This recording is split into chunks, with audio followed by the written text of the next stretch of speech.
Greetings and salutations, and welcome to Flintlocks and Fireballs, where a handful of mad actors will attempt to survive the treacherous waters of Dungeons and Dragons. I am your host and Dungeon Master Jason Phelps, and I am joined, as ever, by Robbie, Dark Matter Bellekom, Sam, Dark Energy, Burns, and Ellie, Dark Chocolate Sparrow. Mine's the best. Today's three is courtesy of Cora at the C4. Yay, Cora! Check out Cora's podcast. It's called Dice Out Now Game. Yeah, say the title right. Yay! It was made by some stowaways and some friends of theirs. It is lovely. Yay! It is 114. It is. Yes. Nothing terribly special about that number. But we have a pigeon update though, which we've not said on air yet. I mean, Robbie and Sam already know, but Pepper is flying now. Yeah, she's flying well. It's very exciting. She's been very brave. Flown the nest. She is periodically coming back to the nest though. Yep, to say hello. On the balcony. We had a few days where she was being pulled around by her dad a lot, and it was slightly disturbing. And she was like, "I don't want to fly," and her dad was like, "It's flying time." And then she started flying up and down to the roof and flying elsewhere, and now she's all fly. Where she flew up on her first little flutter was up onto the little barrier that we created, and then just got stuck. How do I get down? Yeah, she just stood on this barrier for a good 10 minutes, like, "I'm here. I don't know what the next step is." Dad George is just like, "Well, come on then, I'm not helping you." Yeah, you can just stay there. Sooner or later, you're going to fly down. But yeah, she's a full adult pidge now, albeit with some floof and a slightly baby beak, but she's cute. Yeah. Speaking of cuteness, it's time for us to dive into the pit of adorableness. We're about to steal a corpse. How That is the future. And us. Okay. Future us. What messages from the present? It's Future Jason with messages from the present. This episode of Flintlocks and Fireballs is once again brought to you by you. A massive thanks to our crew members on the Flintlocks Patreon who help keep this ship sailing. There's a wealth of extra content and bonus features for patrons, including regular blog posts, extra stories narrated by the cast, artwork, and a monthly poll for the community to help design an element to go into the game. You can check it out at patreon.com/Flintlocks and Fireballs, link in the description. And that's it for announcements this time. Back to you, Boss Jason. I really hope none of those messages were about stealing corpses. I hope they were all about stealing corpses. I hope they were about stealing corpses in an adorable manner. No. All right. Speaking of stealing corpses... I think it's just time to... Perfect segue. It's pretty much time to begin Flintlocks and Fireballs. Our land stands on the sabre's edge. Our cities are a powder keg. Brother chains brother, no one's free. A life on land is short, you'll see. So gather your muskets, gather your spears, we'll plunder the shores of Calcinea. No kraken, storm or spell we fear, so come and sail with us, my dear. Previously, on Flintlocks and Fireballs. The party are in New Altmark, currently under siege by the Osirian army, the Redcoats.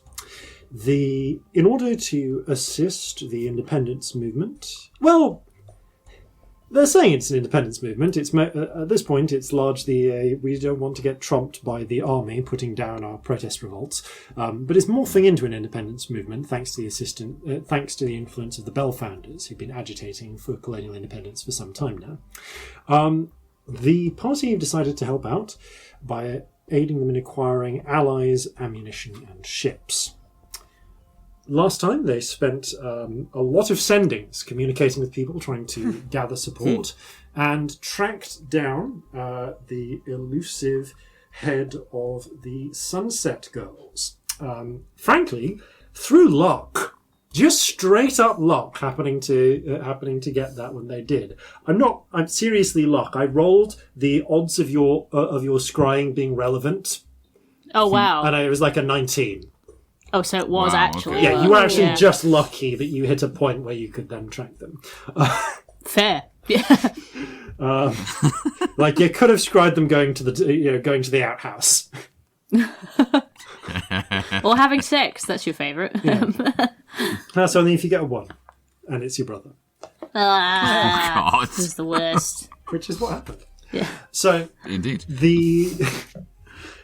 so having tracked them down, the party were able to somewhat inadvertently find one of their moving hideouts, and also Corzin managed to finally roll a halfling luck-adjusted natural 1. Yeah. At which point you discovered that Corzin was outed as the bronze ball kicker, and you'd also discovered there's a 500 gold crown bounty on the bronze ball kicker. I was trying to look intimidating. I was thinking like my trousers were going to fall down or something. No, it worked. You looked intimidating and recognisable. Whoops. Very Whoopsie recognisable. daisy. It's going to be such a problem. Yeah. So, meeting with the Sunset Girls, however, you attempted to bring them onto your side. Unfortunately, your stunt with the 3 ships in the harbour was enough to pique their interest. One of their numbers seemed to recognise the hallmarks of a potential sorcerer. Uh-oh. And, Worries me how many other people will have made that connection. A scary number, one would well. imagine. and therefore asked whether you could do the impossible. Or at least do, not impossible, it's actually well described, but do what money can't buy and bring back the dead. Consequently, you have been engaged as part of their agreement to help you. You must do them a favour. In this case, steal a corpse and bring it back to life. Yay! Yay! Corpse theft! You have been contracted to require the body of Svetlana Vandersar from the Vandersar crypt under St. Stitchfather's Cathedral, located within the city. Also, to steal a dose of Phoenix down from the same location. I'm going to slightly retcon one thing and say that as they left, there was a brief moment where one of the gang, T, you know by now the name, glanced back and said, "When you have the body, bring it to the alleyway. We'll lead you where to go from there." Okay. Do you want a sending to let you know when, like vague time, or... We'll have someone watching. Okay. And they leave, leaving you alone in the room with a table, a cupboard, some chairs, and apparently a bottle of brandy in the cupboard. Oh, where's that brandy then? You crack open the cupboard, and there indeed is a bottle of Orcus XO. Excellent. Pour us That's some not what you drinks. need for heist planning, though. I'm sorry, we need to drink something for heist planning, otherwise I won't feel at home. Oh, yeah. Say, No, you need something, but there is a very specific thing for heist planning. Well, I've only got a drop of that, and it's for dream spills, so... I know. Never refuse brandy when it's offered. That's impolite and how wars start. The man Yeah, but speaks the there's truth. There's no Reginald. I miss Reginald. That's a shame. Although, Reginald! It's a brief moment as if you almost feel a sort of somewhere just from in the distance, but nothing. No one else hear that? Just you. hear what? Maybe I'm going insane. Well, if Corzin didn't hear it, then almost certainly. Reginald, if you're here, come out. We've got a heist plan. We want help. And we've got alcohol. You love alcohol. Boo. Boo. Isn't it specifically gnomish brandy you have to be drinking? Yes. But I don't have any. Well, I've got some, but it's for dream spells and it's only a little bit. It wouldn't get you pissed. How much do you drink as you're planning? Probably a bit too much. As you drink, you feel that sort of reassuring presence grow. Not enough that you ever see Reginald, but just like Some part of you feels like, in spirit, he's here in the room with you. Oh, Oh. I love him. Oh, I love him. Right, what on earth are we doing? How are we stealing a corpse from a church? We go into the church, we steal it, and we leave. Yes, I have no Perfect, problem let's with go. that thus far. I mean, we don't actually know a lot about the church. That's the thing. We know that there are. Be preferable to be able to do that without being seen or interfered with in any way. Yeah, in the dark is a good shout. Makes sense. If Vandasaur's in a crypt, then presumably that's either going to be under the cathedral itself or alongside but underground. I think they Well, said did under say- the cathedral. Said under. They said Pretty sure underneath. They said under, yeah.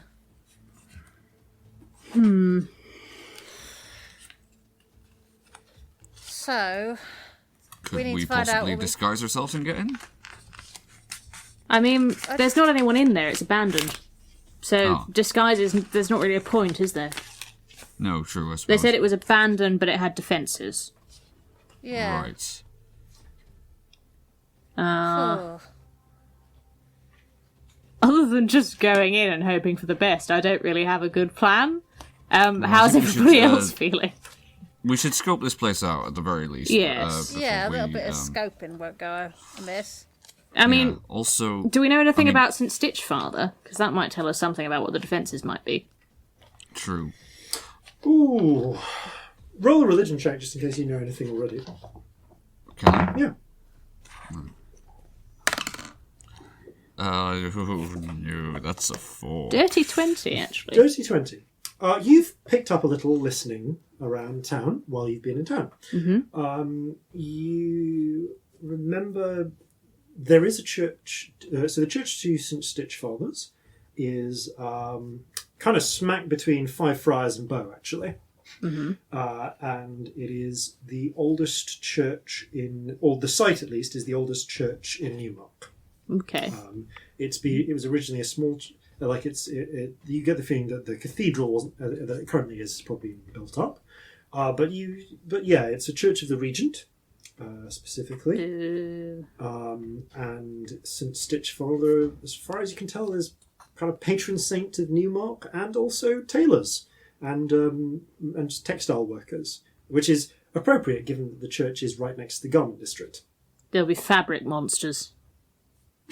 Yeah, Well, that's maybe, definitely yeah. what it is. Yes.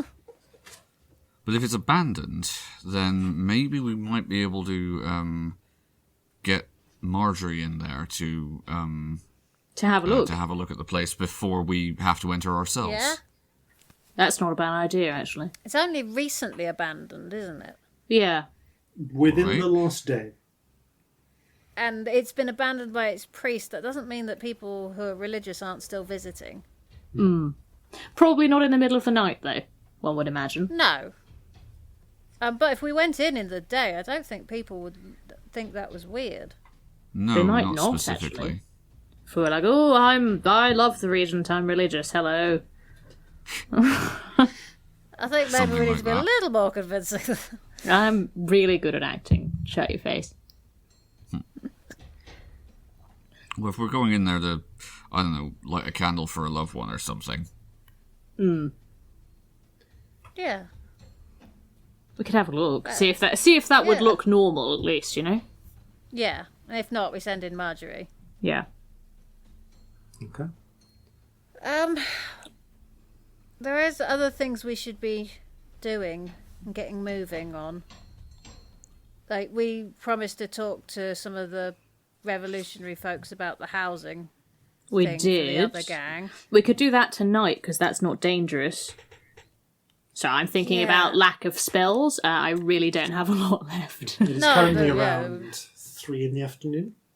Yeah. But that we could do So, today, because they're not something going to else we attack needed- us. I mean, there's else all we that needed to stuff talk with to them wisdom, but they'll keep, I suppose. I mean, I don't really know how we can do a next step on that. Not easily from here. I think, though, speaking to the Bell founders again about the possibility of, rather the conditions for Briggs and the rest of the Scarlet Winds. Yes, that was it. Them. That was it. The Scarlet Winds thing. We need to talk to them about that. We could do some talking. Thank you. I'd forgotten. That was the one I was trying to think of. And tomorrow we could steal a corpse. I'm gonna be knackered still. If you do. Yeah, I'm sorry. There's not much we can do about that. I think it needs doing soon. Otherwise, I it think they'll does. We assume we're can't not wait, doing it. I think I'm gonna need a couple more days before I feel right. So I'm sorry. we haven't got that. Is there something that isn't coffee that could have the same effect at least, just to take the edge off? Not that I know of. Unless you've got some red leaf tea. Celestia goes, no, I know something, but you shouldn't do that. Oh, greater restoration, is it? Does that get rid of Oh, levels of let me exhaustion? check. I don't know. I feel like greater might. Let me just check. Not that we've got access to it. No.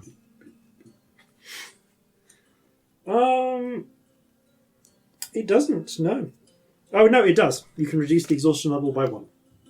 That's greater, though. Yep. We definitely don't have that. Also We don't have consumes some expensive material components. Interesting. Yup. Diamonds, isn't it? Yeah, although they would probably substitute expensive incense or so. Potentially.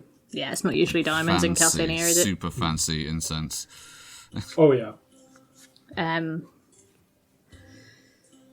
But yeah, there's definitely some stuff we can be doing.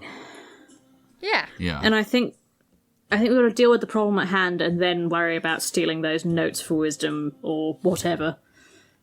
Yes. Yeah. Because stealing the There notes are seems like the about best that. next step, doesn't it? But There are a couple more things that are here and I think more time sensitive. We're not forgetting about that by any means, of course, but maybe when this has calmed down a bit, we take courage for dinner over at the Grimani's, and we talk much. and we talk to them a bit. And we we have a plan. shufti around Sul and plan. yeah, I'm going to have to well, speak I've- to Courage about that. He doesn't Well, I remembered know we it. can do this. That spell of yours, the really big one that we were considering using, I realised that it can be dispelled. We might be in big old trouble if you use it and then she gets rid of it. I can't remember which one we're talking about. I'm sorry. The one I can't pronounce with the G's and the E and the A and the S. Was it a Gesh? It is. Yes. That how? Yes, that one. It can be dispelled. It can. That was the last she- resort. And also, if I did it really powerfully, it would be very, very hard to dispel.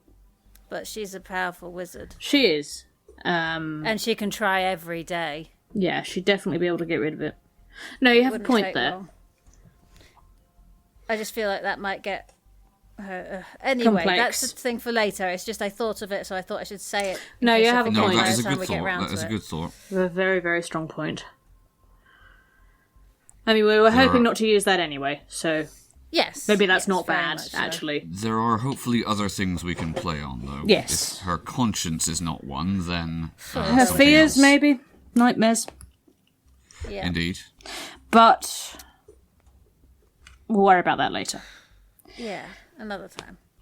So for now, we could go talk to the revolutionaries, or we could talk to Briggs. Oh, we need to talk to the revolutionaries about Briggs. We do. So I don't think we need to talk to Briggs anytime soon. Not until we've got an answer for him. Yeah. Well, let's go talk to the revolutionaries then. Okay. So, hang on, out of character. The two things that we need to talk about are Briggs, and what was the other one? My brain's like a sieve. The property for The property, gang. yeah, for Azra and Yeah. co, yeah. Okay. You head back to the battery then. I think is the last place you looked. See who's there at this particular point. 1, 2. Let's use separate colours for this. So you, not you, you, and not you, and not you. Okay. So you find there are a couple of people here. There are three of the group here. There is the governor, who's actually kind of looking a little haggard. The grey blue-skinned orcish woman, Esther Stump. As you come into the room where the... Hang on, who else was that? So the governor. Yeah. There Jan is House. Also, Jan House is there. Not Fidelity Peters. There is also Hannah Solomon, the financier. Who is the orc? She is the dark-skinned human woman, short afro, silver and spectacles, frock coat. Not Jacob Lamb, the kind of fat, jowly merchant human. And not Torfast Scorch, the orc privateer. Cool. So one of the Bellfounders is here, the priest of St. Fury is here, and the governor is here. Cool. Jan House is the priest of St. Fury? Yes. Cool. Sorry, I've just got my people mixed up. He is dressed making in... sure I got my notes right as well. He is dressed in a different sort of russet waistcoat with the little icon of St. Fury around his neck, crossed sabre and pistol over a flame. And you can see the governor is frowning and looking over the paperwork on the desk while Hannah is looking through some ledgers in a corner. But Jan looks up as you enter. Well, howdy there. Hello. Howdy doody. Howdy doody. Yes. Indeed. How can we help you this morning? Do you have time for a chat? Sure thing. Could use a break from the numbers. Stretches. That's fair. I don't know how you do it. Not the best numbers man myself. There's some numbers I like, big ones, but only when it comes to money. These ones seem to be dwindling a lot instead. But that's the way of these things. So, what's in your mind? Was it Celestia, Scamp, and Captain Corzin? Yes, That's right. quite right. Couple of things, actually. So, firstly, which one should we do first? I think the more local one first. Okay, so Azra and Co, the gang. What's the gang called, people? The Thorolchans, That's the one. The Deadheads. Dead Eyes. Dead eyes. Sorry, it's been a long day. Sorry, I'm not as... The last coffee I had is just getting further and further away. I get you. But- No, I'm not as connected to that side of things. That's fair. They're willing to help, but they want guarantees of property. Often does come down to money. Not even money, just premises this time. But they want permanent residents that they don't have to worry about. Do you know who the landlords are? I think they said all Syrians. Sorry, what did you just say? I missed the last of what you said, Celestia. I said I think they said all Syrians. Yes, yeah. So they said it was a mixture of all Syrians, friends of the governors, and the Vandasars. Yes, okay, I relate that, yeah.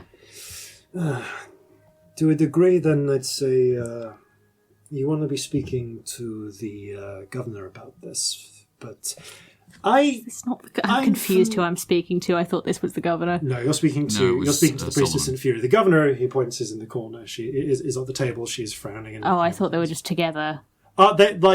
She looks up on hearing Can we you say not talk this, to all of them? Yeah, sorry, you can talk to. Would that be okay? I assume you said there were 3 people. I assume they were together. Sorry, yeah, they kind of are, but you sort of said you went over to him. So I just wanted to go over to them and speak. It's late. It's fine. It's okay. So the governor looks up as you said this, and goes, "Hey, sorry, what was that? You had some troubles with properties, was that?" Property, yeah. We need to guarantee ownership of some property. Well, that's some people want to get hold of some property in exchange for their help. Yeah, I believe they weren't actually fussy about which properties it was, as far as I remember. Well, I think it's the ones they're in already.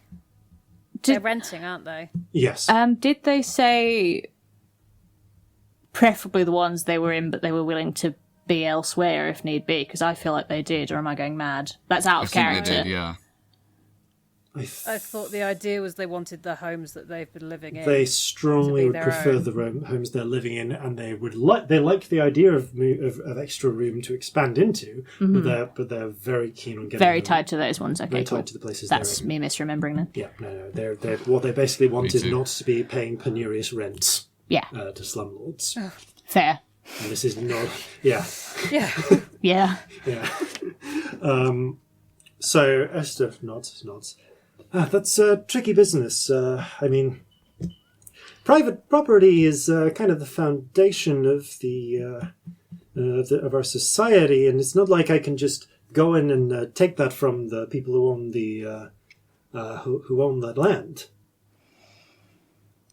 Yeah. Okay. It's not like I'm the queen, you know. But can you persuade them to sell or be... Right, you mean Then would like you a be willing- compulsory purchase? Ooh, that's it's a tricky one. I mean, I could talk to some people. Are we sure about this? You see from the other side of the room, Hannah looks up. We need all the help we can get. Yeah, true. That's a big ask. They've got some good folks on their side. They also have some magic on their side. They've got a load of necromantic repeaters.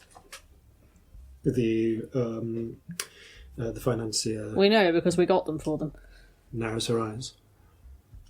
That is definitely something you could have led with. That's worthwhile.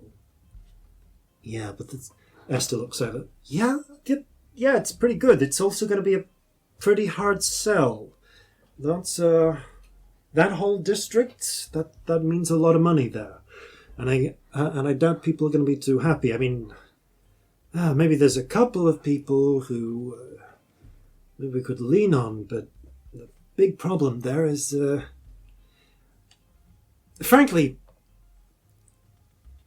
even assuming for a moment I didn't need to get re-elected, and this wasn't going to be a massive dump on my electability. There's I don't have strings on everyone. I certainly don't have the most strings on, say, the Vantassars. They've been gunning for my seat for a few years now. Ugh. I hate them. They fucking suck. Is there some way they could be discredited?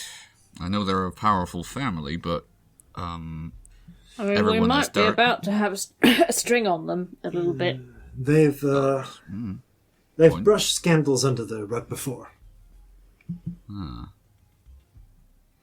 Well, maybe what we've got to do is steal the rug. I mean, we know of one particularly big scandal that we did avert. She tilts her head. Yeah. Yeah, look at the other two. The whole sharecropping thing, that was them, wasn't it? Yeah. I mean, they pretended to free a load of people that they had enslaved, but basically caught them under a bullshit contract. What was their reasoning? They were trying to keep... They're against you, aren't they? They're on the other side of this. Oh yeah, very strongly. They were the Osirians.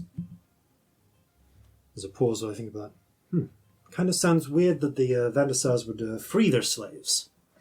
Oh, it wasn't that. They didn't do it by choice. Yeah, it wasn't them. They left the estate to a random guy to Old avert man suspicion. Peter! I heard about this. Yes. Yeah, he Yeah, died they in... thought they could control the guy and left he it all freed to- everyone. It turned out they messed with the wrong person. Actually, he's on our side if you ever want connections with him. He's lovely and, I mean, has all of that man's money. So, could be That very is helpful. Good third of their empire there. Mm-hmm. See, They're they've running kind a of sort of got- rebellion hub from the estate as we speak, actually. Down in Thunder's Watch way, right? Yes. That's right. Yeah. Interesting. No, they've kind of got had three big branches of the family: farming, mines and factories, and shipping. Mm. The other two are Shipping. more focused here. Mm.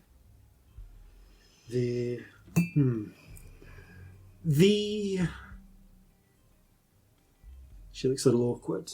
I mean, the Vandersars themselves are pretty powerful people. And so far as I know, they've not exactly declared as loyalists. Mm-hmm. I imagine with the money they have, they don't have to openly, but they're perfectly happy to profit off being so. Oh, there's some definite espionage going on. Right. Yeah. Like, concretely, we found that out. Oh, they were also connected to Goldstar, weren't they? Yes. Or, I believe they were. 5 point whatever. The people you got all those nice new guns from? Yes, those people. Yeah. That's right. Well, we need guns. Is pissing them off the right idea? You won't get them off them. They are already on the other side. Oh, yeah. They're supplying to the other side. Pissing them off will make no difference, to be honest. So pause, and Hannah. How do we? What's our source that they're supplying to the other side? Oh, Out of character, that whole thing with Marissa. Like, that was it, wasn't it? yeah, she was very concretely in with the other side and it was all a plan. Yeah. But do we have any evidence? Let me say that another way. What evidence do we have that they are with the Osirians?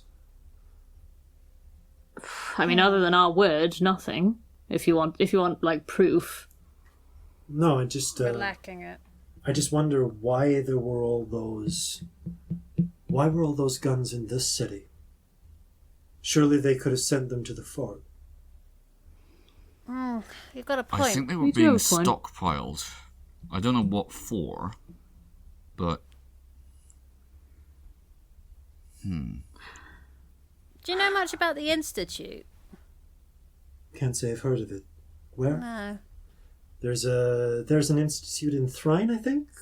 Nah, different one. One actually not that far from here. They're hoarding a lot of very Knowledge. clever gunsmiths, etc. Where about?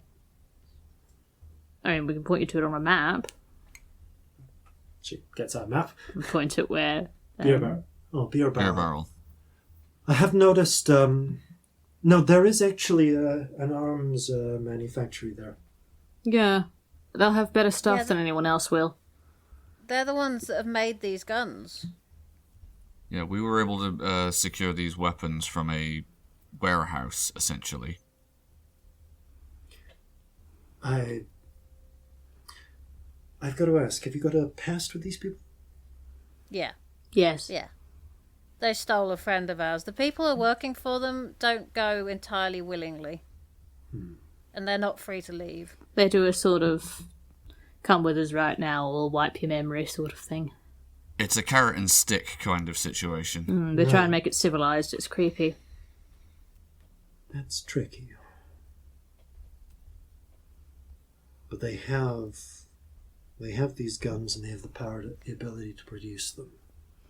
Yeah. I mean, we were also planning on going over there at some point anyway to get a friend of a friend back, potentially.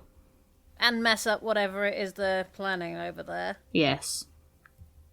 Because I don't think it's going to lead to anything good. So if you wanted to couple that up with stealing a load of shit, I'm sure we could make that work. Yeah. Fair enough. Just wanted to make sure there are enemies before we start raiding them. I don't think they could be persuaded to be allies, honestly. If you wanted to try, I suppose we could, but we've got absolutely no evidence that they're even slightly interested in our cause. Some things don't add up here. That's all I'm thinking. Yeah, How no, so? I think if they're wanting to support the Assyrians, there are better ways to have done it. There are better ways to place their weaponry. Have they done anything like this before? What, like a revolution? Maybe. Were they involved with the Sulian one? Do we know of any connection? Like, were Roll an they? Intelligence check. I don't know. This is genuinely a memory check. Roll an asking all those intelligence check. questions. I Not to really the- don't know. Not to the Institute. We know Nah, that I've no idea. the bank payrolled the Sulian institution, or the Sulian Revolution rather, but I don't know the answers to these questions, Anyone else and I want to got do like an a intelligence 6. check? I will. Yeah. Please, somebody else do, because mine was shit and I have no idea. no, that's a 10. 11.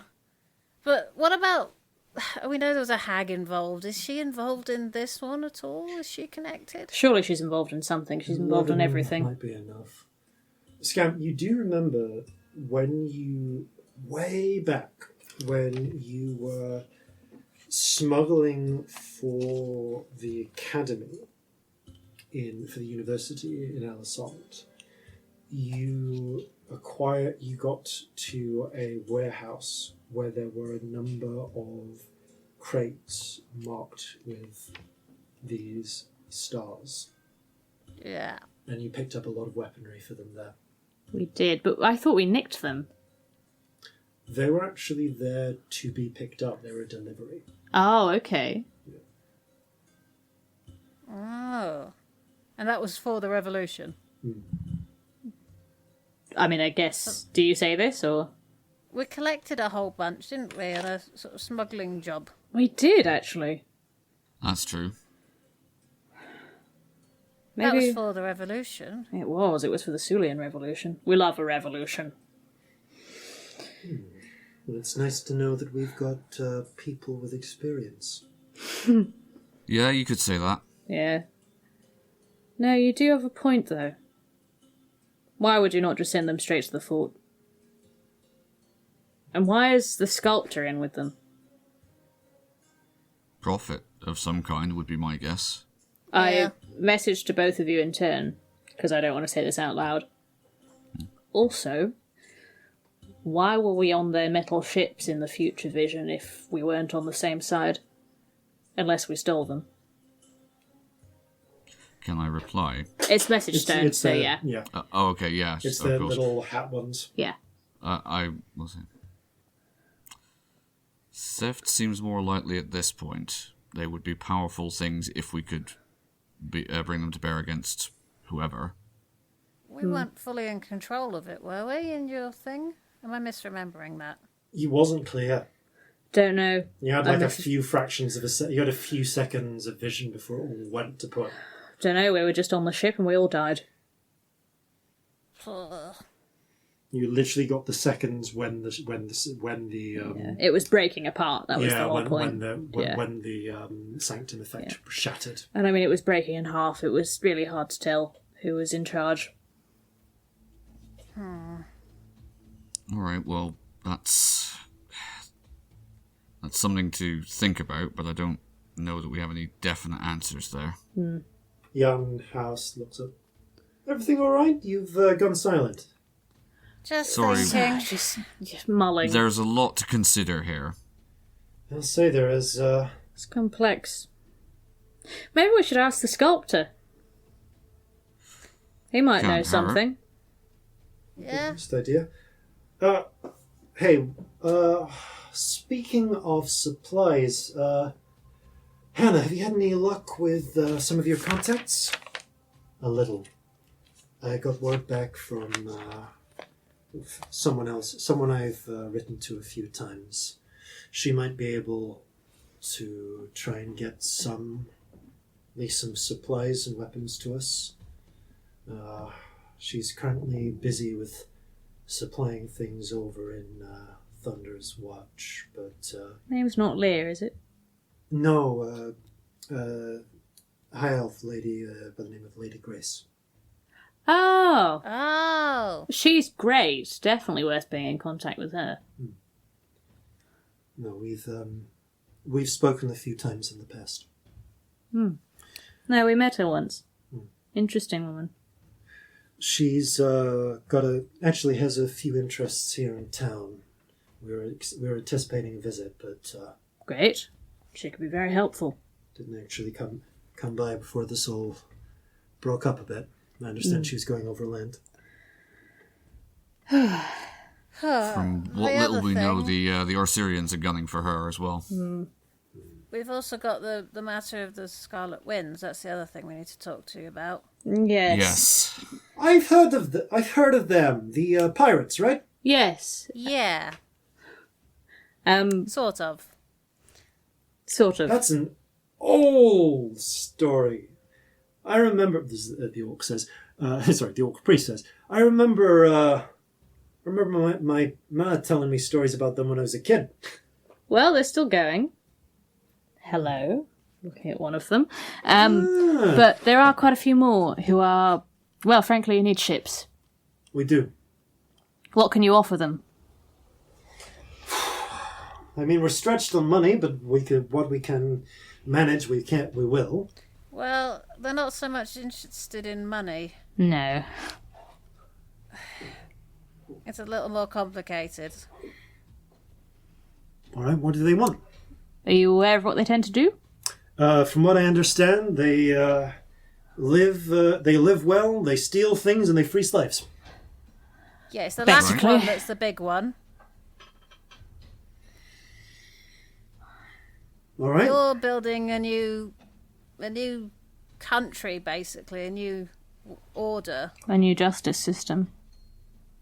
I think I see what you mean. Yeah. You agree to abolish it, they'll do anything. Hey, you'll get no objection from us.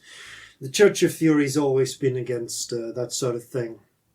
It's not prosperous if you can't build yourself up. Had to do that with someone's boot on your neck. And what about the rest? What about everyone else? Well, That's as far as this city's concerned, I mean, Fidelity's not here to speak. She might be a bit stuck up, but the Puritans have the same view. Not really on board with that sort of thing. As far as I can see, it's one of the main ways you can gain the moral high ground over the Orsirians right now. yeah. Also, yeah. We've... Also, it's just what's right. It is. It is what's right. There are some... Don't start a new order by doing something evil. Hey, you got no objection from us. I know. Esther, what are your thoughts on this? Fact of the matter is, there's a few farms out in the sticks that still keep some slaves, but round here, it's not a big problem. I think it won't be hard to ram that past the council and just, at least as far as we're concerned, we got no problem with abolition here. Right. I So think a point... You can make it illegal within the city and make this a place where people who run away could not be followed.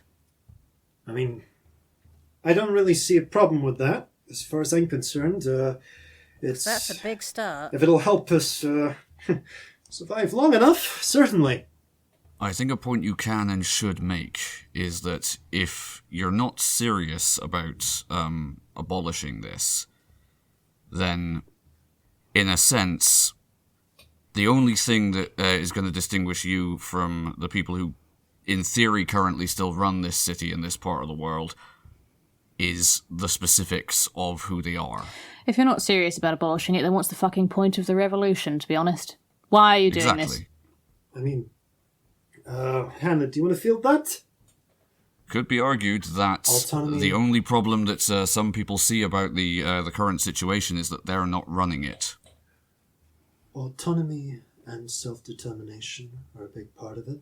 But one of our philosophers did write that every person has certain inalienable rights, and freedom is one of those. I think this is not going to be a problem here. Good. Somewhere people can run to. That would be huge. Yeah. If you can Because make it so it's illegal for them to be taken back once they're in the city. that would be a big thing as well. As far as I can tell, there's only one other part of the world that is true. If you wanted to go further, if you really wanted the Scarlet Winds on your side for a long time, you could write some laws saying it was okay for them to bring people here. They often struggle with where to take people once they've freed them. I mean, if that's the case, if it's that this is a safe haven, then that would be implicit. Yeah. Hey, says Young. We're a city of immigrants, you know? Let them all come, as far as I'm concerned. You know, poor, starving, hungry. So long as they got spirit, they can find it. They can carve out a place. That's the Sundred dream, you know? Well, having a place that the Scarlet Winds can safely dock and use to resupply is Safely as a any of us tempting can. offer, I'm sure. Yeah. Yeah, if you as a city not only do that, you also actually actively support the Scarlet Winds in future. Because I don't think this revolution's ending here, is it? No. Between You can take those attitudes forward. Between you and me, says Hannah, I think this is going to come down to more of a fight as a whole. We're seeing the first response to this, Yeah. but it's only a matter of time before they gather the Navy proper. What we're facing now is a mere fraction of what they can bring to us. And the actions We're that the people here take now are going to determine the future of this continent. I've got sisters and brothers in other cities and other colonies who make the same cases. But it's going to be tricky. Maybe we can hold out against this now. And if we can keep Newmark and not lose it, that's going to be a big symbol for us. It's going to be that safe haven. A nucleus of resistance, of independence. Well, then It we has hold to it. start somewhere. But we're going to have to get out of this. Get the other colonies on board with this. There are those in Sunday's Watch that would aid you. Right now we need guns and ships, but we're going to keep needing them. Yeah. And we need them either from here in the colonies or we need them from abroad. Okay. We know the president of Seoul. He's a And mate, that's, actually. And that is a help. They still have a couple of colonies on West Sunder. I think he'll piss himself, but we could probably ask him. He It's won't worth get any asking. help here in time. Well, but if it's going to be ongoing, then I suppose that's not such a worry. As I understand it, Seoul's already at war with Assyria. Yeah. Yep. Yeah. I think it's going to come down to whether they can afford the resource expenditure then, or if they need to keep it at home. They are stretched. They were stretched when we left, anyway. They're going to get more stretched, so are we. Ask for help. If you've got that connection and that high up, Well, please. there might be some sort of arrangement that could help everybody. Maybe we could exchange some stuff that we're both short on, you know? Maybe there's something that can be done here. Well, a kick in the teeth to Assyria would be worth it for Seoul. It would. Yes. They're at war. Yeah, but They're that, at war and that they're struggling. attitude was what started the last Sundering War. You're going to be a powerful ally to them that they didn't have before, if this comes off. If. That's going to be the trick. Yeah. I'm going to get the support I can. My skill is moving money around. I'm good with numbers. This is an important skill. Yeah.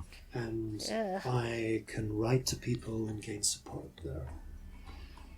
But Some of us, the Bell founders, are more militant than others, better in a fight. And as much as I like the idea of leading my own command someday, right now, I am assured I can be doing more writing letters. So Letters can be important. You will need to be doing a bit more of the stuff on the ground. We can do that. Yeah. We're practical people. None of us are good with We might be able to numbers. get you some. Every Might be able to get you connection- some spies and thieves, but give us a couple of days. We're working that on I it. can work with. Spies I can work with. The Sunset Girls we're working on. Okay. Just take my advice. This is going to get a lot harder as time goes on. Leverage every connection you have. Right. Ugh. Understood. And Ethel? Yeah? We're going to push that through the council, aren't we? Let's get abolition done. How does Ethel look in response to that? Roll an insight check. Also, Can I which roll? one's Yeah. Ethel? Help me. The governor. Who is who? Esther, sorry, not Ethel. Esther. Esther is the governor. What is Esther's second name? Stumpf. Stumpf. I don't have her even written down. Esther Stumpf is the governor. Orc Great Why do I have Blonde Governor hair. Jan House written down then? No, Jan House. Those are two they separate people. There's the two governor separate and people. Jan House. There's the governor and there's Jan House. Okay. So it's Governor Esther Stumpf and then Jan House is the cleric of St. Fury. Cool. I've got my people mixed up. Insight, that's a 19. 19. I will also do one. Oh, mine's I also got a 7. mine's a 21 actually. Shockingly. I am a disadvantage for Scamp, she looks a bit constipated. You know what? I've got something for that. Corzin and Celestia, you get the feeling that Esther is not looking forward to trying to push this through whatever committee she has to push things through. This might not get you a lot of friends, it's going to get you the right ones, though. Also, I are hope any you're of right, those people because- worth being friends with if they're opposed to this? Probably not.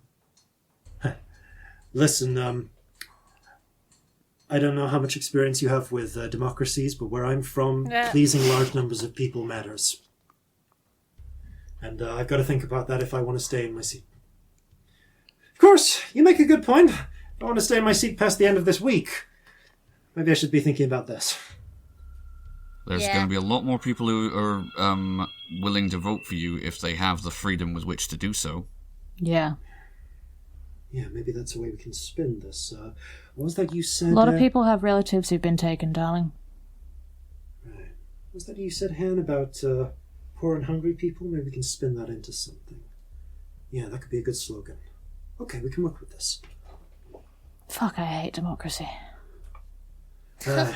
You and me both. You I and me both. don't hate democracy. Democracy is good. I just hate that spinning things is necessary rather than just everyone should be free.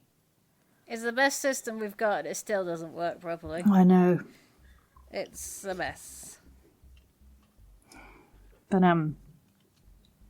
yeah, if knowing anything else about how it all works would be helpful, you've got a drow. Just ask any questions you need.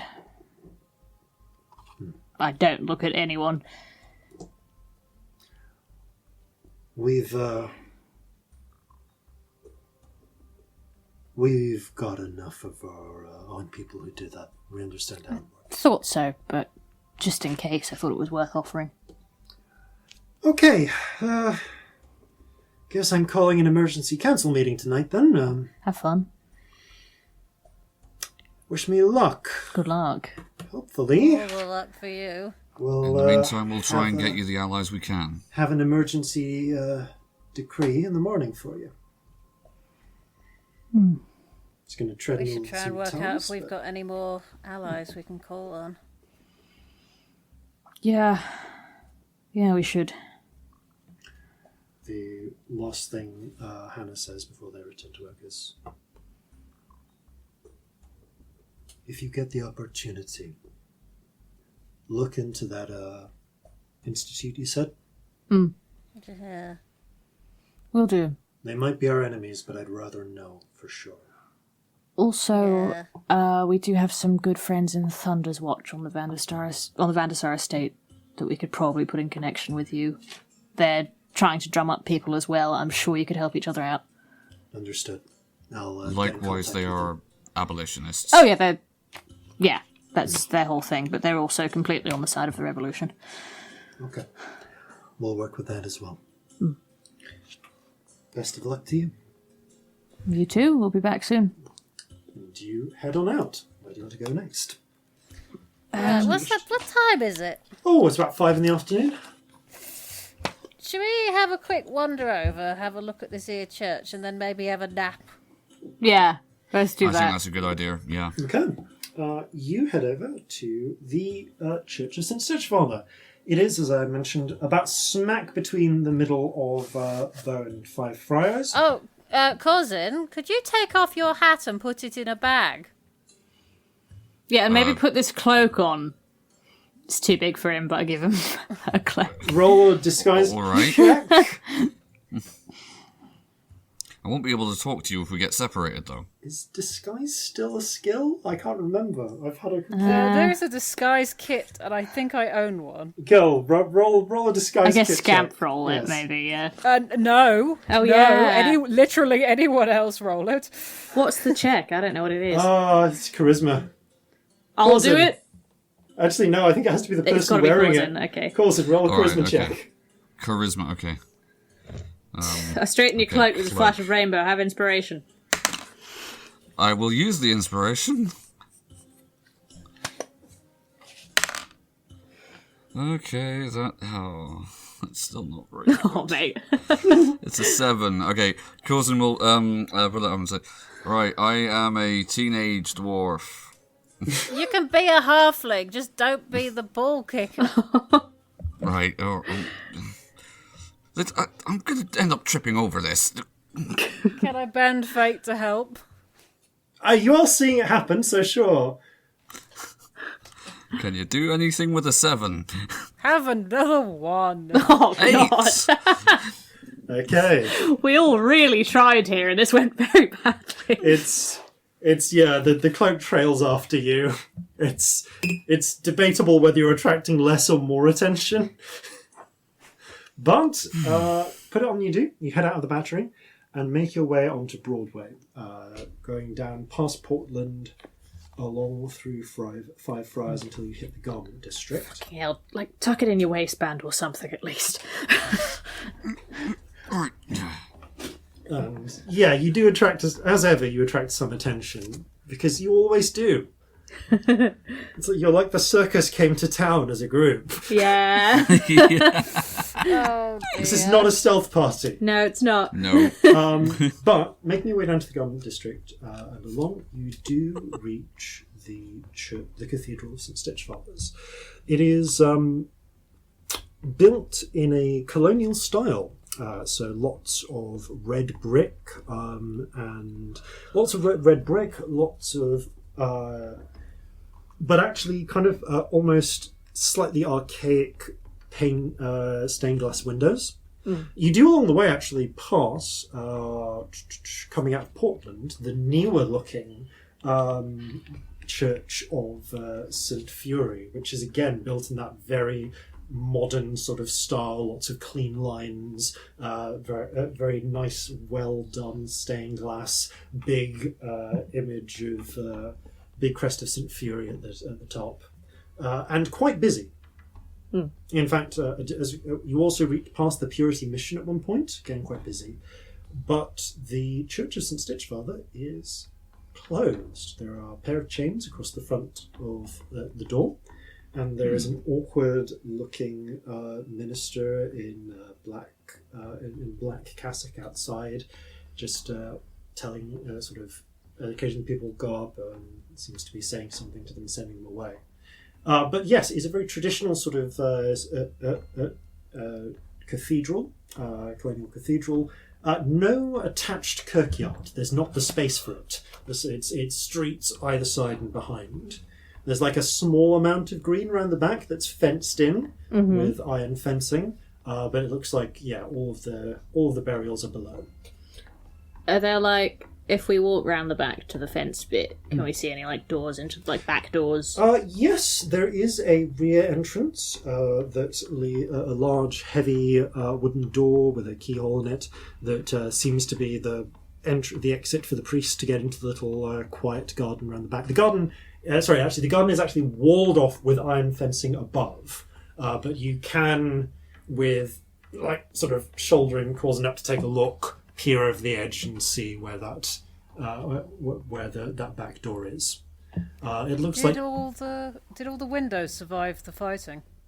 No, there are a number of the fighting didn't really so the fighting didn't get this far into the city actually. So the windows don't appear to have been shot, but a couple have been broken, possibly by rocks or bricks.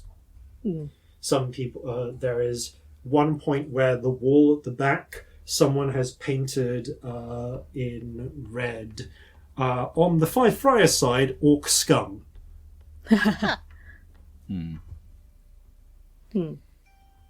Tensions are high. Yeah. So the priest isn't letting folks in? Looking around at the front, I should note actually, Celestia and Corzin, the minister around the front does not have any spirits like accompanying them. There are still spirits flitting around the building, but this appears to be a lay priest rather than a cleric. Ah. Right, okay, so... Okay, well, this person doesn't have magic. Alright. That's helpful. Are they going to let us in, though? Probably not. No, I'd imagine not. You've not gone close up to them, you've just seen them, like, directing people away. Honestly. Should we ask? At least find out why why he's not letting people in. Yeah? Yeah, let's go ask. Okay. The three of you walk up, and you see a somewhat timid-looking, grey orange, sort of greyish-skinned half-orc there with slightly thinning black hair. Hello, I'm terribly sorry. The Church of St. Stitch Fathers is temporarily closed during the conflict, but there are a number of street shrines where you can pray to the Regent and the intercession of the saints. Oh, but it's just not the same. No, it's I not. know We were it's so not. keen to pray to Stitch Father. This is unconvincing enough to me that I need you to make a deception check. I'm also rolling to see if Celestia smirks. She doesn't, visibly. She actually sells it very well. 16. With disadvantage? Yeah. Good. Why was this... No, the other one was 22. So. No, fair enough. Sort of I'm nods. good at deception. You I just are. don't do it very often. Not Why is it closed? Are they worried about violence? essentially. Not in Stitch Fathers, surely. The bishop has elected to support the bishop's official stance is that until the situation has been resolved, there is a risk of radical elements causing damage to the shrines and the altar within. And in the interest of preserving the relics held within for the availability of all after this conflict ends, we've been asked to keep the church closed. Oh, right. I appreciate this is a... Have you moved everyone away from there to keep them safe as well, I suppose? Of course, yes. All of the resident clergy have been moved out. That seems sensible. Across the river. Oh, yes. But who will protect the church with no one inside? Are there measures in place protecting things? Celestia hides a smirk behind her hand and just messages to Scamp like, you're a little shit, you know that? Smiles a little. Yeah. I have been assured by the by the bishop that the very hand of St. Stitchfather himself will look after this sacred place. Well, that's extremely their comforting. Good. Yes. Praise the regent. Has the Hello. bishop himself Praise the also departed across the river? Yes, the bishop has moved over to provide spiritual counsel to the commander at Fort Beatrix and try to bring this conflict to an end.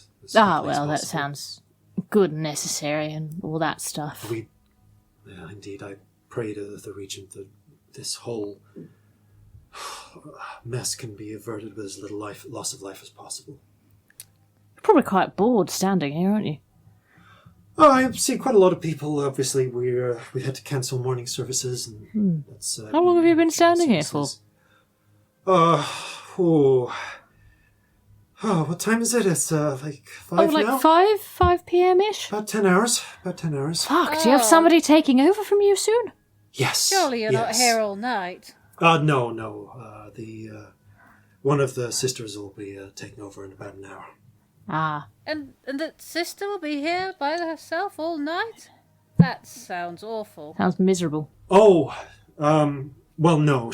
Obviously, for the night watch, we have a few volunteers, members of the faithful, who have asked to help out and just make sure no untoward individuals try to break in. Oh, Well, that's it's heartening that very even in good. the midst of all this chaos, there's still community spirit. Of course. I mean, if we don't faith wins out. Well, forgive me. I take it you're from the underplace, The underplace, yes, that's where I'm from. right? And they don't really understand the region there. Community is faith. What brings us together is love and care, and the region is love and care. The region brings us all closer together. Except for the people in chains and the people at disadvantage and the people who don't disagree, who don't believe in the region, they can just go fuck themselves, right? Slight tenseness. I messaged the other two. Whoops. Those who... let's do this backwards then. Those who don't accept the teachings of the regent... Oh, and tieflings, they can go fuck themselves too, right? Not over here. Here it's less of a big deal by the look of things. True, I just don't think the Regency's on side, are they? Those who do not accept the way of the regent do so at the peril of their own soul. They reject the ability to become part of the will that was. Though we cannot control the station to which we are born in, but the regent's love will bring us all together in this life or the next. Oh, that's nicely optimistic. And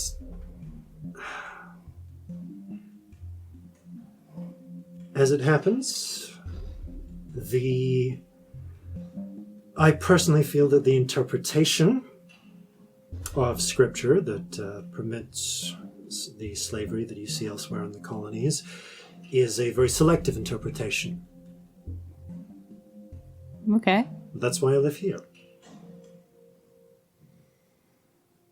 I It respect wouldn't be that. the first time, I suppose, that someone has taken a set of rules and interpreted them to suit their own ends. We are mortal. We carry a fragment of the divine within us, but this world is imperfect. And while we strive to embody the divine, we do so through a mortal lens. We make mistakes, and some people will allow the wants of mortality to overcome the needs of the divine, and will deceive themselves into believing that they can corrupt that word. Yes. We try to bring them back towards the light. Oh, isn't that nice? How do you know it's the right one? Centuries of theology and philosophical theology, trying to examine it and determine the best. And a mixture of self-searching and trying to compare what we see to what we believe the way should be. I'm not saying that the scripture is infallible. The scripture is fallible, even if the regent is not. But the scripture was committed down into writing by mortal hands.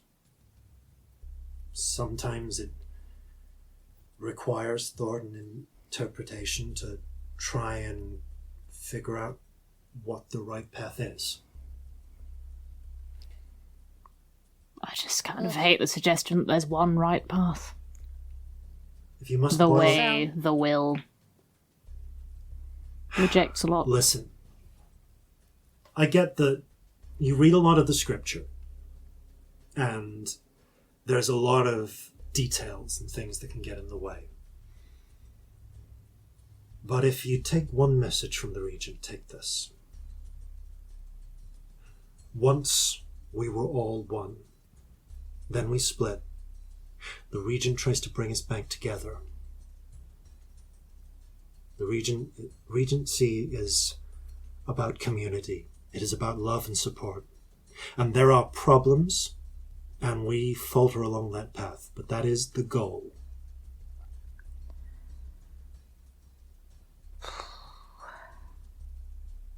Is it a goal that was reflected in the underplace?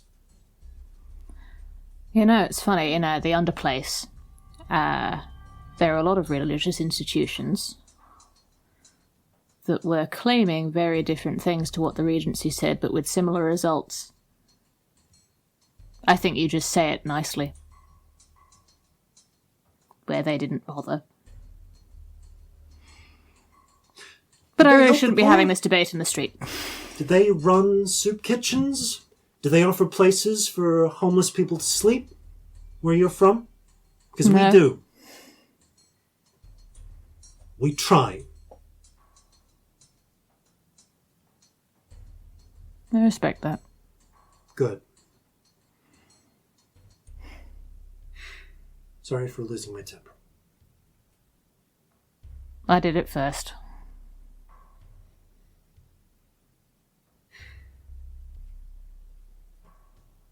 Listen, when this is all over,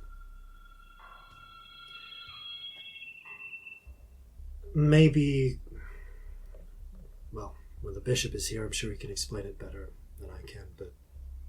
No, I think I'd rather listen to you than the bishop who's talking to the... Yeah. Yeah. You're here talking to the people and helping folks. Bishops... You've been standing... in the fort, as far as I can see. You've been standing on the street for 10 hours trying. I suppose we'll have to agree to disagree on that. It'd be nice if the bishop helps, but I feel like he's talking to the wrong people. Yeah. I can respect your thoughts on that. That's all we ask. I think you're all on the wrong side.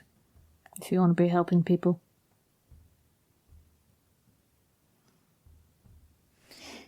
Thank you for your time, though. Yeah, you really didn't have to respond to this at all. I just sort of came at you with a load of shit, and you were quite good about it. I just wanted to see the cathedral. It's pretty famous. We'll come back when this is another time.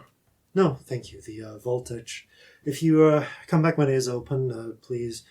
We sometimes, during Mass, will bring out some of the relics from the vaults to show them. They're key touchstones and anchors for St. Stitch Father's guidance.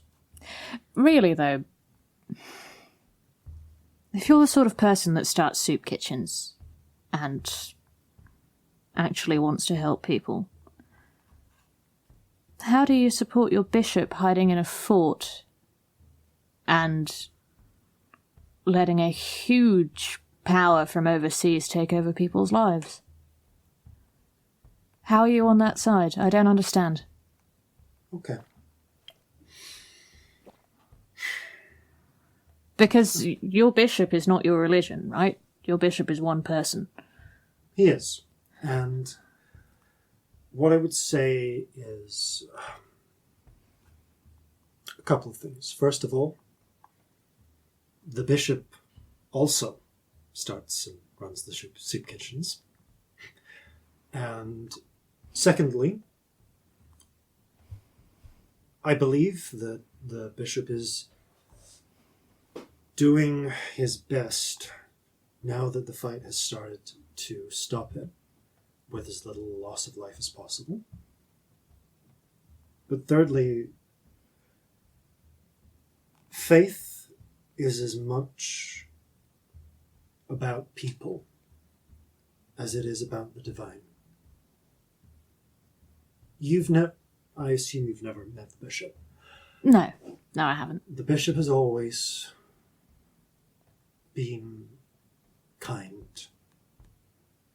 Sometimes stern where needed to be, but has been kind to me and has been kind to his flock. And has been kind to... Don't think this is kind. He's always tried to do the right thing. And I have faith that he's right. Even if I can't 100% see it. You should go with your own mind. I do, and this is where my mind leads me. I appreciate that it may seem as if having faith in someone is giving up my ability to choose for myself, but it's not. I choose to have faith that he knows more about the situation, that he's wiser than me, because I know he is. You seem pretty fucking wise to me. You should meet the bishop. I'd like to eventually, I think. I can't imagine that our paths won't cross. Yeah. I don't like blind faith. It's not blind. You're saying I trust that someone is better at this than me, therefore I won't think for myself. No. I have enough humility to know my own limitations. I've known the bishop for 7 years. He has a good grasp of the big politics of all of this in a way that I don't. He's been doing this for a lot longer than I have. And I know enough to know what I don't know, to know where I'm lacking, and to know that he is better than me in those ways. And so, let me put it this way. You, the three of you, I take it you're close friends? Yes. Yeah. So is there something that your young friend here is better at than you? Oh, so many things. And you know that they're better at it than you.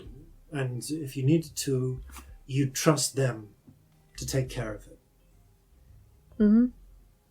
And there's some things that you're better at than them. And even if you were away,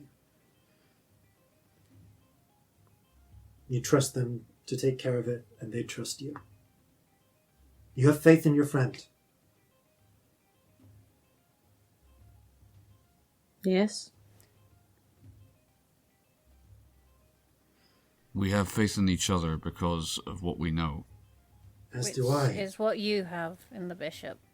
Faith has always It's meant just that- something very different. Sorry, Scamp. Go on. I don't think we can really criticize someone having faith in someone else without knowing that person. There's on the other side of the argument to us. That doesn't mean that they're not trying to do the right thing. And it might... Our opinions differ because we don't think that the right thing here is to stop the fighting with as little loss of life as possible. We think the right thing to do is to support a rebellion that will overthrow an oppressor. And They you're think not. the right thing to do is prevent fighting at all. That's just a difference of opinion. I don't think we have the right to say either one's wrong. Trust me, you're not the first people to come here with that opinion, but you've been one of the more politely about phrasing it. I don't think I was polite. You've not had a good day, have you? It's been a long 10 hours. Ugh, I'm sorry. Well, I hope you can get some rest soon. When the sisters arrive, they'll take over, but... Don't get me wrong. There are a lot of pricks out there who won't try and do the right thing, who'll use this position as cover for getting what they want.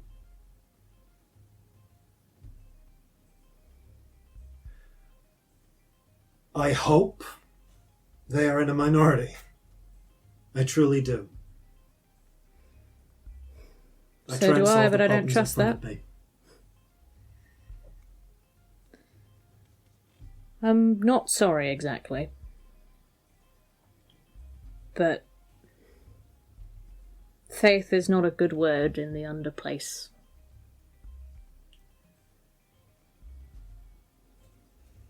Fair enough. Fair enough.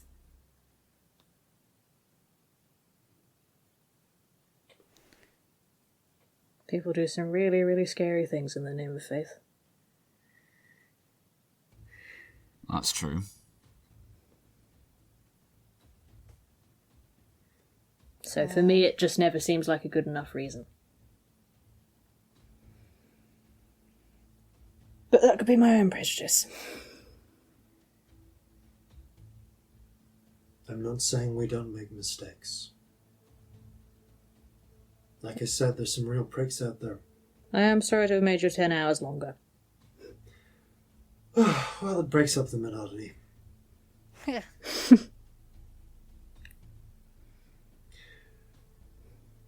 don't suppose... Please try and tell your bishop that change needs to happen. Or at least think about it. I think staying the same hurts more people. There's a limit to how far someone like me can rise. He gestures to his eyes. But some people are born with certain advantages. You were willing to listen, though. I hope he is. Well, Sorry, this wasn't really the plan when we came and talked to you. We just wanted to look at the church. Looked interesting. oh, it is a beautiful... it's actually a beautiful structure. Really recommend some of the ones in Seoul. They've got some... Like the Oh, you're from sounds Seoul? that they make. Like the echoes. Oh, we've spent some time there. Yeah, a while back. It was Long impressive. trip over here. Listen, I had a lovely pray at Allison. Yeah, you did a bit. I can let you in for 5 minutes. That'd be very kind. I'll be watching you, but if you want to have a look. I'd love that. Sure. That's fair enough. Alright. Takes a key from out of his pocket, unlocks the huge padlock on the chains, pushes them to the side, unlocks the door. We really can't just knock out this priest and go still. No. I so want to punch him in the face and go, Nick, what that would be so awful. Meaningful conversation about faith. You know, I really thought I think I'm getting through to the... We will ruin him forever, and I'm just not sure I can. No, this is a scout secret. We know that this is not the time to do it. No, it's really not. I just pictured, like, if we were a different kind of party, that's what we do. You, I mean, I've got banishment. That works a minute. He'll never find Wow! me. No. That would be awful. Okay. He takes you inside. So, opening up the door and taking a look inside, you find there is a very classical sort of vaulted archway ceiling to the structure. There are a number of pews straightforward wooden pews. There are slightly broken in places, stained glass windows. It is quite a nice piece of architecture. It's not exactly the it's not exactly the Cathedral of St. Victory back in Alessant, but it is a very respectable cathedral. And in between the windows, there are paintings of a tall kind of figure, sometimes human, sometimes orcish, walking across open fields, leading sheep, gathering wool, carding it, spinning it into various forms. There are a number of small offering bowls around the sides, and it is around these that the many small spirits seem to flit and flicker, although a number of them float after you with some interest as you enter. And you can see at the far end there is a stone altar upon which there is a symbol of the crown symbol of the regent there.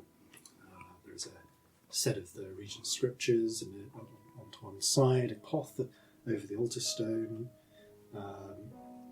and beyond that you can see behind the organ is a sort of wrought iron cage with a lock, with sort of a locked gate leading to what appears to be a beautifully decorated in carved and polished and varnished wood, just essentially like a cupboard, which from the hole that you can see in the distance looks probably like the vault or safe that was mentioned. There are also a couple of side doors which seem to lead into the back of the cathedral and maybe downwards from there. There are a few, but when you enter, the main thing that grabs your attention above it is a big window, the circular stained glass window, depicting an image of the pictured St. Stitchfather looking down at you and holding out sort of one hand in welcome and one hand just resting upon a bolt of cloth. Oh. I rolled a dice, and Celestia gets a bit quiet and still and closed body language in the church. Corzin will offer a hand, but you don't need to. She just sort of shrugs and looks ahead because there's someone else there. Feel free to take a look around, but don't cross beyond the altar. That's what I've been told by the bishop. Security. That makes sense. That does make sense. Is there any visible path downwards anywhere? As far as you can tell, behind the two doors either side of the back that probably lead into either the quarters, either the vestry or the path down to the crypts. Oh. Should we just ask? We could just ask which one's the crypt. Could do. I might just point at doors and ask what they are. Or in manner of a child, what's that? Yeah. There are literally two doors, so Yeah. so What's behind that one? that's the vestry. That's where the resident priest can sleep, and some quarters, and also where we keep our vestments. There's a little scriptorium back there as well, where we keep some scrolls and books. That door, that one leads down to either... That one leads into the reflection garden at the back for meditation, or down into the crypts below the cathedral. Have you got crypts under here? Yeah. I suppose there wasn't a graveyard, was there? A lot of people these days will be buried in the cemeteries outside the city, or they will be cremated. In fact, we actually used to have a churchyard, but as the city grew, it kind of got... the church ended up selling off the land so we could afford some repairs and things, and we moved a lot of the bodies down below. Okay, I was going to say, are they still under the city? Yeah, most of the... we exhumed the bodies, we moved them down into the crypt itself. A lot of some of the oldest families in the city are down here. The Stumps have a set of crypts down here. The Vandersars have a set of crypts, have a crypt down there. The Boothroyds have one as well. Wow, that's a lot of bodies. Boothroyd. Did we meet a Boothroyd? Who was that? Oh, they're big in the textiles business. Oh, maybe not. It sounded familiar. But, no, we're actually standing over a lot of history. I mean, this was the first church here. Oh. I take it things just grew out from it, like lots has been added since the original part was made. Yeah, I mean... Which is the oldest bit? That'll be the altar stone. Oh, that makes sense. It's covered up at the moment, but that was the... it was carved from the original stone at the site when St. Stitchfather first appeared and made himself known to the colonists, and it's where Stitchfather acknowledged that he was a part of the will that was, and became part of the Regency, and that's what created this church. This is a very holy site. Wow. No, he was here before. He was actually he was here before the original settlers arrived. Wow. Mm-hmm. Some of the you'll like. There's some original art from back then. Oh. So where was he born originally? Where is he from? Here. This is the place where Stitchfather was found. This was his domain. It's like most saints. It's when he acknowledged the truth of the Regency that he became a saint. In fact, you'll appreciate this. Sorry, I'm complete. Where are my manners? I'm Brother Jeffrey. Oh dear. Brother what? Pleased to meet you. Jeffrey. Wait. Oh, is that a monkey? Sorry. Yeah, sorry. His name is Jeffrey. Oh well. Hello there, Jeffrey. Bit of a Jeffrey, biter, aren't you? behave. I'm sorry, I know it's not nice to have your name laughed at. It's such a terrible coincidence. It's not your fault. Jeffrey, you're in a church. You have to behave. No, that's worked before. You're a little biter, aren't you? Well, just stop running around too much. I tell you what. He goes and locks the door out. I'm just going to take a couple of minutes. There's actually some early art that we keep in the scriptorium. Please stay around here. I'm going to see if I can find it, because I think you'll quite like this. Oh, yes, Okay. please. Takes the key, and another key unlocks the door to the vestry, closes it behind him, and goes to search for the picture, leaving you alone in the church. No. Whatever you're thinking, no. There it is. He's just gone. We could. No, we couldn't. We're exhausted. We're We are. low This on is a- stuff. There are defences. He'll be This is back in a bad. minute. Or Bad time. let's Also, use the time I wisely. feel then. really guilty. I like him. He's I know we clearly don't a agree person on with a good things, heart. but I like him. I don't know. I feel weird.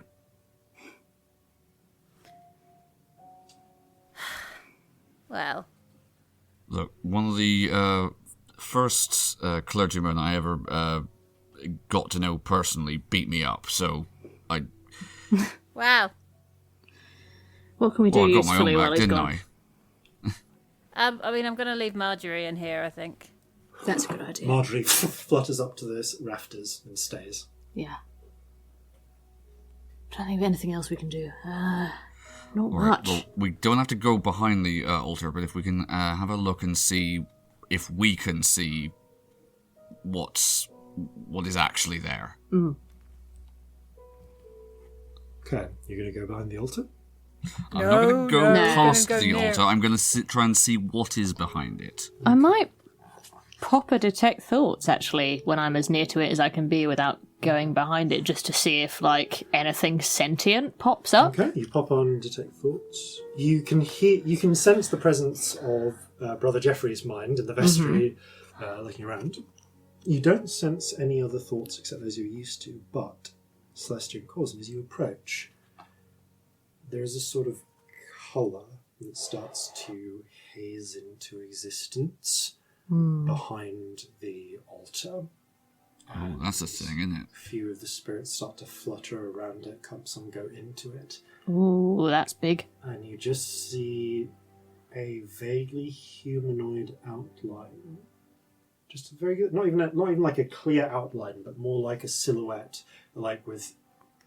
I want you to imagine you've got a big light, and someone stands in front of that light, and they're all in silhouette, but you've got the light haloing around them. Yeah. That, but minus the shadow, just like the halo of light around a vaguely humanoid figure. Okay. Ooh, I hate that. That the pair of you can see. I think that's Stitchfather, then. Or Oh, it's Stitchfather, is that you? well, they mentioned that Just there were sentient defenses. Strange sort of echoing incoherence at the edge of your thoughts. Yeah. And I don't get anything with the detect. No. Maybe an echo of him or something. If you can't sense its thoughts, that suggests it doesn't have a mind. No, not of its own. Interesting. Alright, well, good to know anyway. So, we're fairly certain through that door is where we'd need to go. It's standing, the image kind of is broadly in front of, so it's behind the altar, and behind the altar is essentially the main thing, well, there are some candles, there is the organ. The main thing behind the altar, though, is that sort of beautifully decorated vault. Well, that'll be the vault, won't it? Yeah. That's part of it.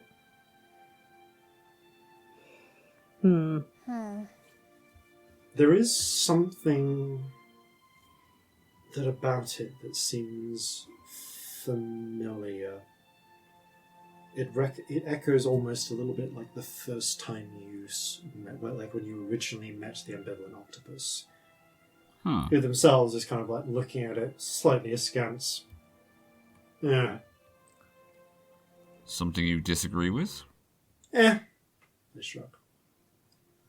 Anything helpful? Octopus makes like a swishing motion with its arms. Yeah. Fair The enough. octopus was pretty much bound, wasn't he, before we got him? Like, he couldn't leave. Maybe Yeah, this is that's similar? true. Maybe. That would make sense, actually. Could we offer it freedom? Could we make a deal? How would we free it? Don't know. It might know how. Well, the octopus was freed when you used up all the damage it could do, basically. Pretty much. Yeah, and I think doing that with this one might kill us. Yeah. how long had you been there beforehand? The octopus thinks. I wonder what the Holds answer up. will be. 5 of its arms, and then shrugs. 5 of something. Okay. 5 days? That narrowed it Yes. Months? Yeah. Years? Yeah. Weeks? 5 years. Yeah.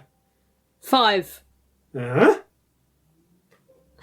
Holds up a little tentacle and just does like a little circle with it. 5 hours. Mm-hmm. Oh. That's Oh. way less than all of the ones that I suggested. Yeah. Oh, and were you just floating along happy as you please beforehand? Yeah. octopus gestures around to everything. Gestures to one of the little spirits nearby, which appears to be just a little. Oh, you were like little them. bird fluttering among the rafters. Oh, you were just floating around having a nice time. Yeah. Points to the bird at the rafters and then to the altar. Yeah. You were tied? Ah, okay. Interesting. Celestia gestures at the rainbow spirit, which is currently, incidentally, around her shoulders like a blanket because she's got weird in the church. I think this one was just floating around having a nice time, weren't you? Yes. Yeah. Oh, it still is. Yes. As far as I can tell, I don't get to see the pretty things. Thanks, the blanket's nice. You hear a voice in your mind, Scamp. They're happy enough. Friend, Yes. can you see all these things? Right, all the spirits that are guarding and stuff. Can you see all the defences? If I need to, I try to... Let's put it this way. If I go to where I can see them, they get to see me. Ah, that's fair. Do you say any of that out loud? Probably not. Yeah, you just hear the one side of the conversation. Well, they don't even have to forget. say that out loud. That's the thing. It's up to you whether they do. Oh, I mean, they do, because they don't think about it. They forget that you don't hear. You Is talking there- to friend again? Yeah, just wondering if it can help, but Good not person to really. ask. Well, Yeah. is there a way they can see what's on the other side of that door? We can't physically cross the barrier without. Hang on, he can pop out, can't he? Yep. Yeah. And get 60 feet from the skull. I mean, could he try? Would he be willing to? Could you look on the other side of the crypt door? Is this? Oh, Yeah. yes, I can do that. Give me a minute. Let's try and... I haven't done this in a while. Let's muster this together. Be safe. No response.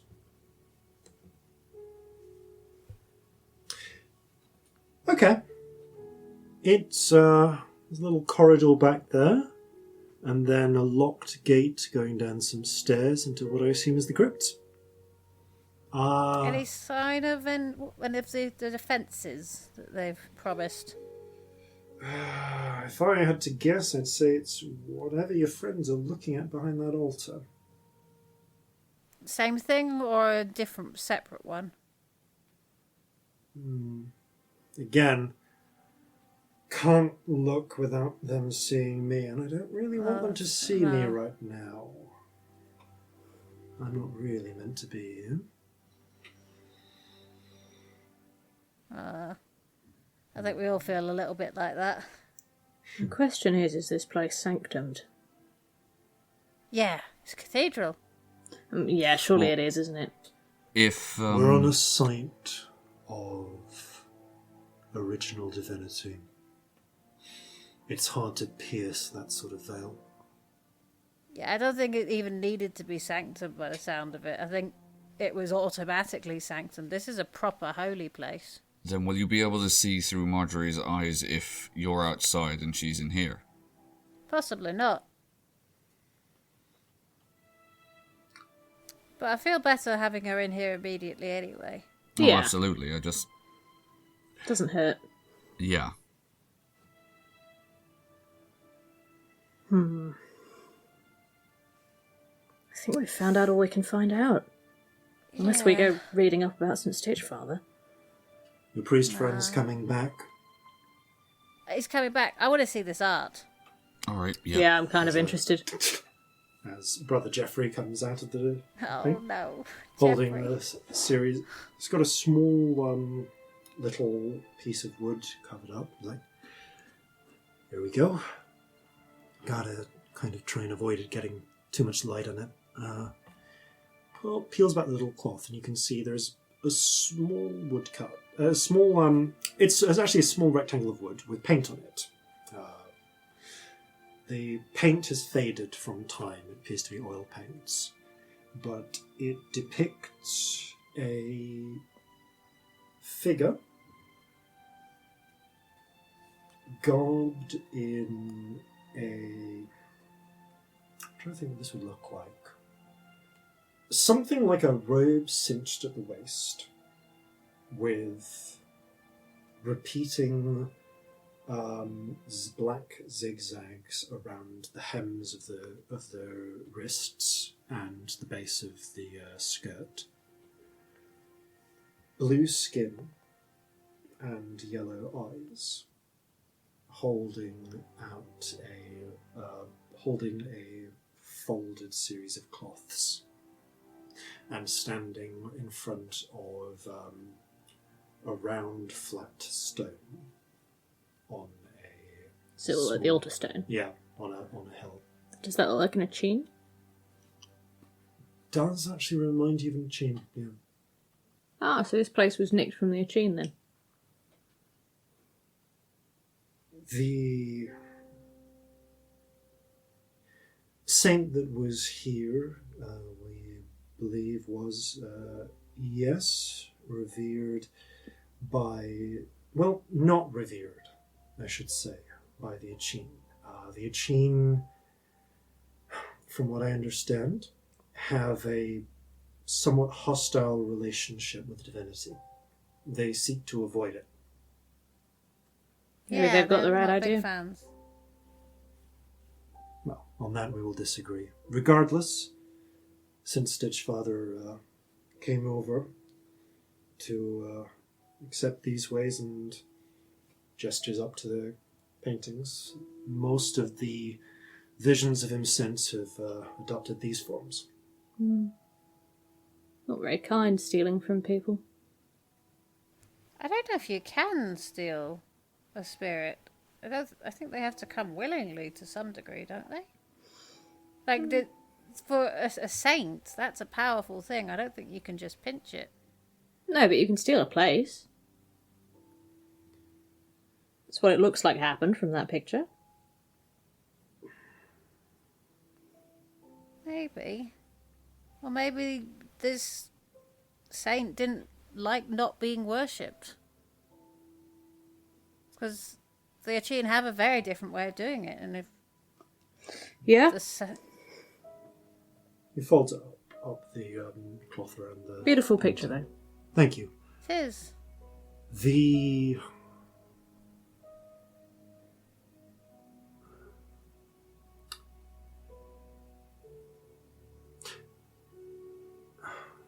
It's a problem. And it's a problem that a lot of people do talk about. It's not widely written about. And it's certainly something you wouldn't hear from the Assyrian government. But they do. But this is the thing. If and I'm willing to concede when, this place was stolen, conquered, settled, call it what you will, was hundreds of years ago. And I'm not saying that absolves any crimes. But I came here with my brothers 15 years ago, when we were little. And there was already a city here.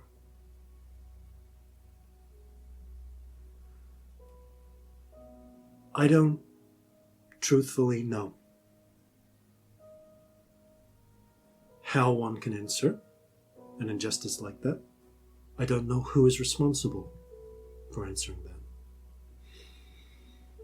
I know that I will say, yeah, this land belonged to people before it was taken. That shouldn't have happened, but there are people here now. We didn't do that, but are we responsible for that? We're living on these lands. Could be said we benefit from that.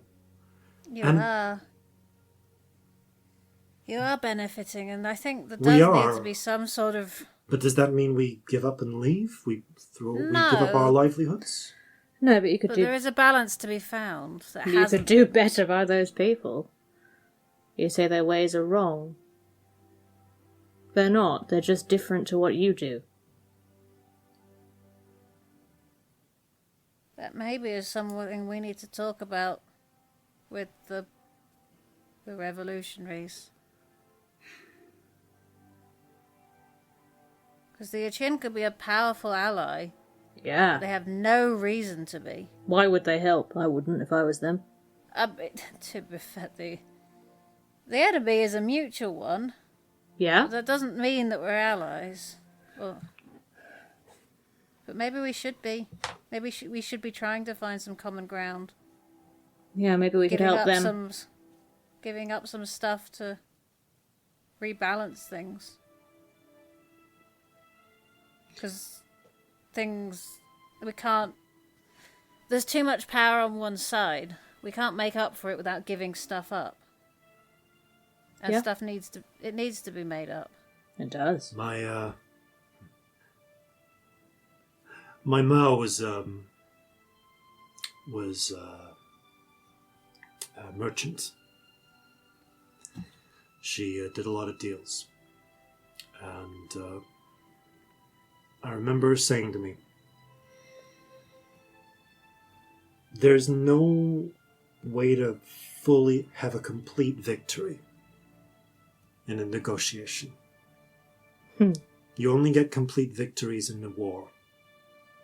And then rarely. And at high price. Yeah. I don't know what sounds like you're connected to some interesting people. Yeah, we've been having a busy day. Yeah. But if I can offer a little advice as a lay pastor. Yeah.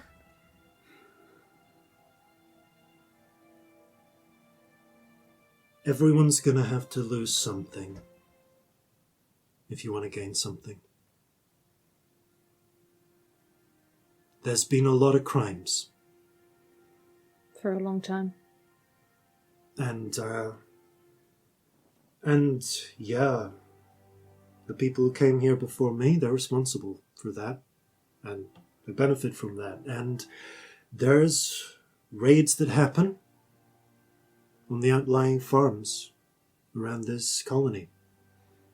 I know we get news of farmsteads being burned down, griffins from the skies. And that's the thing too. Those are crimes too. And maybe they're justified, maybe they're not.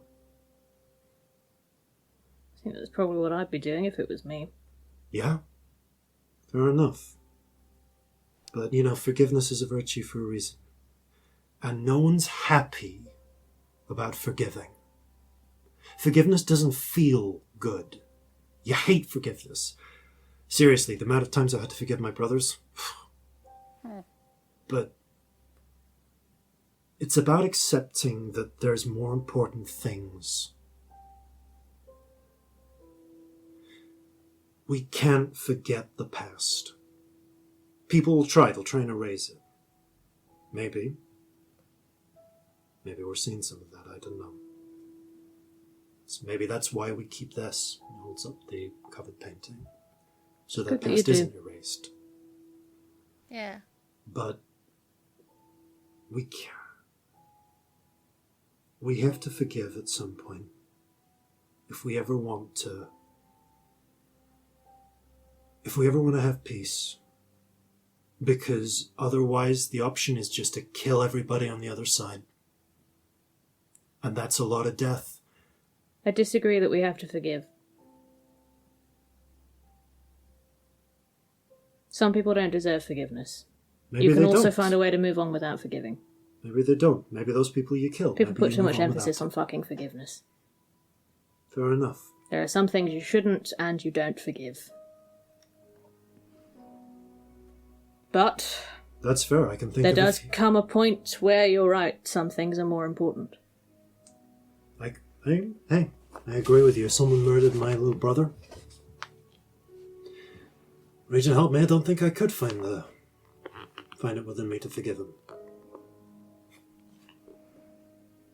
But yeah, maybe I'd move on in time. With as much justice as I could manage, move on. But if that couldn't be had, then maybe I'd find something. But when you've got two groups of enemies, people who've got every reason to hate each other,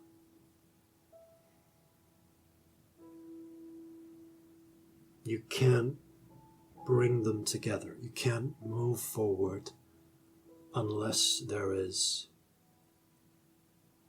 forgiveness or justice or an acceptance of a need to move on. Because otherwise, you've got war.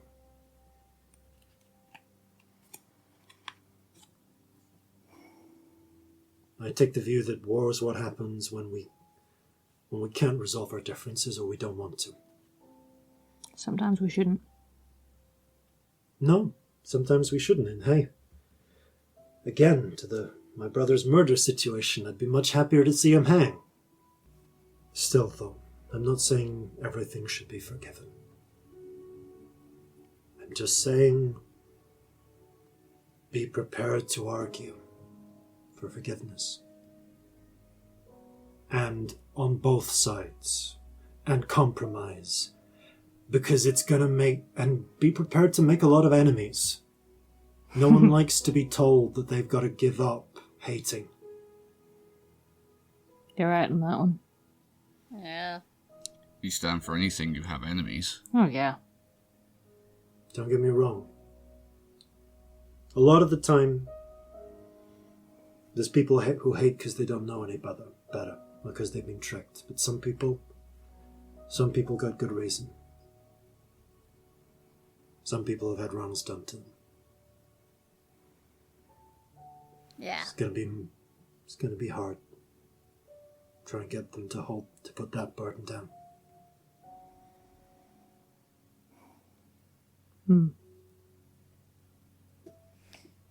Oh. As I say, though, that's why forgiveness and mercy are virtues. Anyway, thank you for listening. That's the advice I can offer on that. Thank you for showing us all this and for Yeah, listening we as well. appreciate it. Yeah, thank you for talking. It's all right. Would you accept a blessing? No. Looks to the two of you. Probably. Then, by the power of the Regents, the will that was, and the love and community that makes up all of people and their kind, go in peace and love. You mentioned brothers. Would you mind if I lit a candle for mine? Of course, I'll get you one here. Reaches over, opens a little box, gets out a lit candle and passes it to you, along with a little lit taper. If you want to He use does so and then puts one it. of the side shrines or up to the altar, that's fine. Corzin will go to one of the side shrines. You take a moment to light a candle for your brother, and some of the little spirits cluster close. And there's a brief moment where you seem just Celestia, you see the spirits who are clustering around, behind Corzin seem to merge and become a little inconsistent. And something vaguely humanoid kneels, places a hand on Corzin's shoulder, and then disintegrates into spirits. Corzin, you just have a vague sensation of something on your shoulder and a sense of calm. I'd be able to see some if a spirit was there, wouldn't I? Oh, they were behind you. You see something out of the corner of your eye, and then you turn, and there's just a small cluster of spirits.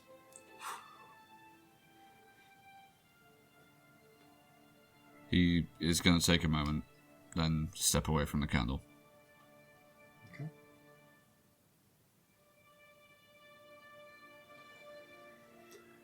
All right. Sorry to chase you out. I've got to Better leave you to That's it. all right. take up my vigil out front. Thank you, and Oh, I hope people are less annoying than us for the rest of the day. I hope the day ends soon. All right. Come back when there is an actual congregation. It's a lot more lively. All right. Ushers you out. Closes the door. Reed padlocks the chains. Yeah. And takes up his vigil once again. And you find yourselves back out on the street, pondering your next move. And that is where we're going to pick up after these, no doubt important, messages. The following is a public service announcement on behalf of the New Old Muck Board of Tourism. Magical items from unlicensed vendors are purchased at the buyer's own risk. Do not accept forged rings of protection, watered-down potions of healing, or improperly attuned blasting rods. Instead, rate, share, and subscribe to Flintlocks and Fireballs and check out some of the legitimate items they have on their Patreon. Together, we can stamp out hedge wizardry. And welcome back. You depart the Cathedral of St. Stitchfather. Whence now? It is around 6 o'clock. Do you want to just get some sleep before the evening? Or do you have Yeah. other plans? If we get some sleep, we could come back at like 2 a.m., which is pretty ideal. Yeah. I think that's wise. Yeah, let's do that. All right, where do you want to get your sleep? Where are we staying? I can't remember. You can go Back back on the to Kraken's the Guild Bane if of we Lily, need to. or you can go back to the Kraken's Bane. Probably the Kraken's Bane. Can we? Is it not being repaired? Oh yeah, shit. Oh shit, It's you in the actually dry can't. dock. Sorry. Yeah, so I had that wrong. You can go to some of the rooms that were rented out in the nearby dockside inns. Wherever Molly and little Corzin happen to be. Yeah, we should probably go see them. Okay, you head Also, back. just on a small note, did we actually arrange for the repainting to happen? Or should we do that? Or Corzin can do that, the others can do what they need to You do. get that but arranged. is the thing. Yes, you did. And you paid Yeah, for I it. think we did. Yeah. Right, cool. Right. So yeah, Good I thought, have though. that page. Yeah. Okay, so you head to the wasn't Horse's sure. Fancy, which is the one of the inns that has been booked out for your use. As officers, you get an inn. The rest of the part, a lot of the crew are currently in a series of flop houses that have been arranged, which is a more traditional accommodation, low-income accommodation. However, you have a quiet night. Celestia, Yes. roll a d20. Ooh. Oh. 14. Okay. Just for fun, roll a d100. Ah. Or me or Scamp? You. Oh, okay. Where's the rainbow D100s? Where's the other one? Yes, I'm fussy about dice. Shut up. I didn't say a thing! Now I can't find another half of a D100, like, anywhere. Do you need the I first? know that I have some. Do you need the singles or the doubles? Single. There we go. Okay, we've got a rainbow one and a bisexual one. Gaze. That is 60. 60. Around 2 in the morning, you awaken from a distressing nightmare. As you dream that you are in. As you dream. Okay. As you dream that you are in the midst of a storm aboard the Kraken's Bane. The there is a massive whirlpool in the center of this storm. Rain and lightning crackle. Rain thunders down, lightning crackles around you. It's as if there's a whole armada of ships. 2, maybe armadas of ships, and a third that you can't quite perceive, cloaked in the haze of the rain. And there at the center of the whirlpool, reaching out with its tentacles, is the great yellow eye of the Kraken. The boat rocks, the Kraken's bone splits in 2. You fall into the howling, swirling abyss, and with a find yourself fall on the floor of the next to the bed. Ow! It is just a nightmare. Am I sure? Roll. I don't know what you'd roll. I don't know, I'm always paranoid about the Kraken looking at me. I want to try and work out if it actually was, because that's what I'd do in this character. Roll a wisdom check. Okay. Really good at wisdom, so that's lucky. That is 13. It doesn't feel exactly the same as the visions and so on you've had before. It feels like a bad dream. Like, this just feels more like a bad dream. Okay. You literally rolled. You dream you are thrown from your boat during a storm. Wow. Oh, No wow. way. On the dream chart Yeah. today. Credits, Table Fables. We love Yes. Table Fables. Well, Scamp, you kind of stir from your own. Oh. You stir from your own dream about a giant, shaggy white elephant. To see from the thud of Celestia hitting the floor. Ah, It is about 2 o'clock though. You have both had a long rest. ow. you're right. Yeah, I'm fine. Gah. Yuck. Nobody Not likes good, falling huh? out of bed. Yeah, just No, Kraken nightmare. Ugh. I did it loads when I first slept in a bed. You get used to falling out of bed after a while. Oh, that sounds sad. Well, if you've only ever slept on things on the floor, suddenly being high up, it is amazing. Disorientating, I'd imagine. Yeah. Ugh. Kraken nightmares are the worst. Well, Oh. actually, the worst nightmares are kind of hard to pick. Yeah. That was not fun, though.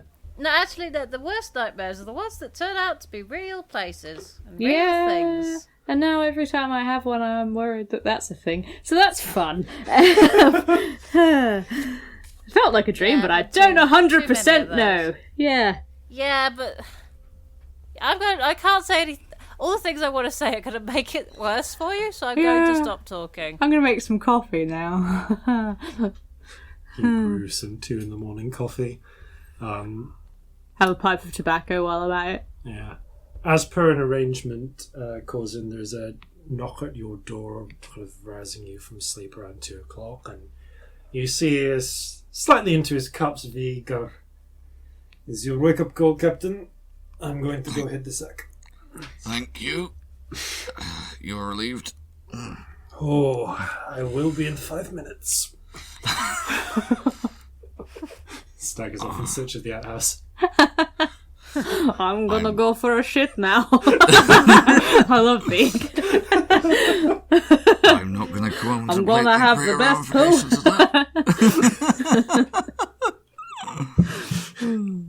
Saying things in Oksana's voice that she would never say. You find Celestia and Scamp already awake. Morning. Yeah, so it would seem. Oh, I want right. a coffee. You know what? I wouldn't say no. gross. There you Thank go. you. I So- think it's. Well, it must be midnight nibbles, right? Yeah, of course. So, I like midnight nibbles. It's a fun meal. yes, one of my favorites. Hang on, is that a real meal? Yeah, I have no Fuck idea, off. but I've been eating it a lot. I'm here for it if it's a real meal. I want to be a halfling. What's the 12th meal of the day?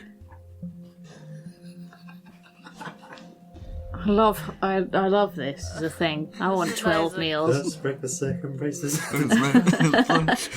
Always do a halfling song before he has lunch. Breakfast, tea and dinner, afternoon snack. Sweet Sweet supper, nibbles, then we'll hit the sack. I might still have a film of you two recording that. I should really release that at some point. It was honestly the cutest thing I've ever seen. Anyway. So, I think the plan is just to go over there, really, isn't it? Yes. I think we go over and have a little bit of an investigate. Yeah, I think a distraction might be in order if there's lots of people round the back to take them round to the front. Yeah, also, given where we know the crypt is, if there's a means of getting in other than that front door, I think it's worth trying to get in that way. It's probably going to be less guarded. And Less guarded, but still behind the altar, so still trapped very much. Like, I don't think we'll bypass whatever's there. Yeah. But you're right, it might be less guarded by people. I think if we can, the first thing we're going to have to work out is if there's anyone actually inside the building. If they're just on the perimeter, then that can be dealt with, but... I think they are. They were earlier, and he said that they were just replacing outside. I mean, Right, they well- weren't earlier. He said that there were no other people in the building, but he did say that there Yeah, would be a group of guards That's at what night. I mean. Earlier on, there were only people outside. Yeah. I suppose now's as good a time as any to figure out if you can actually see through Marjorie. Yeah? Well, I can't from here, obviously. No, but when we're nearer. Yeah. Yeah. I might be able to make a distraction. Ooh. That sounds promising. What kind? What had you in mind?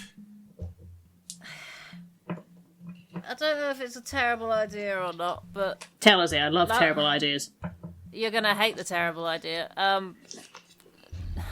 Lux has been bugging me to get out more. Oh. In what way? The same way that we used them to hunt down your brother. That time we did the circle and Lux was there. That was Right. very effective in that situation. Yeah, but we did leave them. We left Lux in the city when we left. Yeah. We didn't have to deal with the aftermath. We'd also probably have to specify not to just murder a load of priests. Yeah, We alright, so we've got to be really would. very, very specific about what instructions, then. But it would be a fantastic distraction. But it would be literally letting like a devil loose in a church with some I mean, when you say it like that, I love it, but I know that's not what my reaction should be. So, yeah. A point, actually, if they are a devil, is it going to be just utter agony for them just to even be in there? You hear a voice in your mind, Scamp. Oh, it's going to be just so aesthetically ugly, but I'll live. They'll be fine. Good.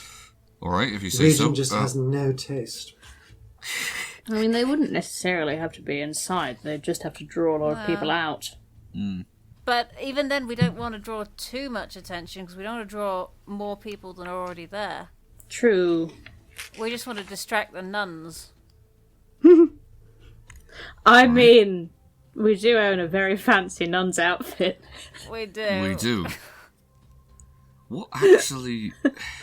I'll put that Which on, order get a of nuns leg out, does that that'll do it. outfit- Voice in your mind. What order of nuns Wait, does is that this outfit before my belong to, time? actually?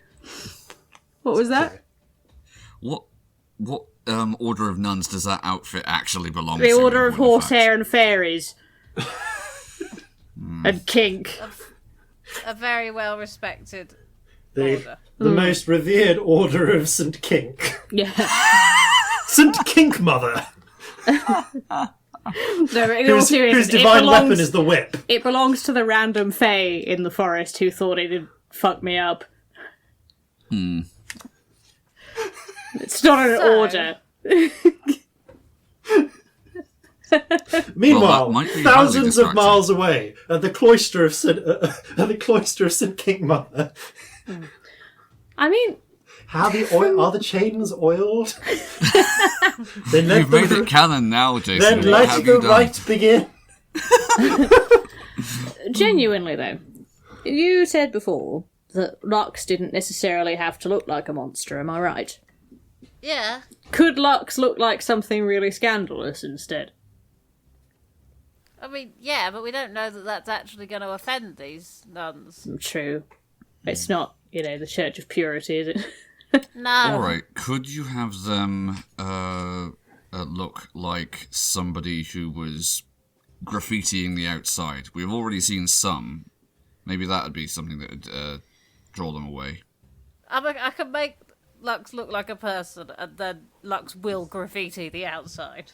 I don't think I can make it look like it's being done unless it is being done. Alright, well, I mean, it's a mundane thing, but I could just surely carve would fuck be... the regent into the walls.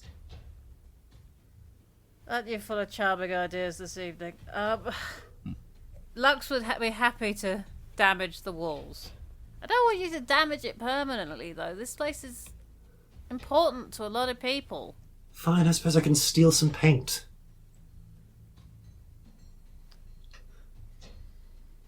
Lux will steal some paint. Okay. Right. I mean, all we need really is a momentary distraction. Yes. But we When do need them does all to the- move. Yeah, the jade key, does it recharge? Dawn. Dawn, not a long rest. Ah, bugger. Unless I stated long rest. Hold I up. have lost my notes. I do actually have those notes. Give me a moment. I think it's dawn. Not sure. Sorry, this is very at odds with the dramatic music I've got going in the background. That's perfectly fine. No, this is all It's the notes horrifying pending times noises. in the woods. Oh, here we go. Which one? Orange Helm. Yep. Cast the spell will not once per day, regaining the ability at dawn. Boo. Also, it increases the armor class of the wearer by 1. Does it? Yep. Well, I have not been doing that. That's fun. Yeah. Yeah, that would be helpful. Oh, wait, do I have to attune to it for that? I think that might be an attuned type effect. Yeah, no, I can't do that then. Fair. I have no slots. So yes. I mean, it's a pretty big spell, but it's also, not...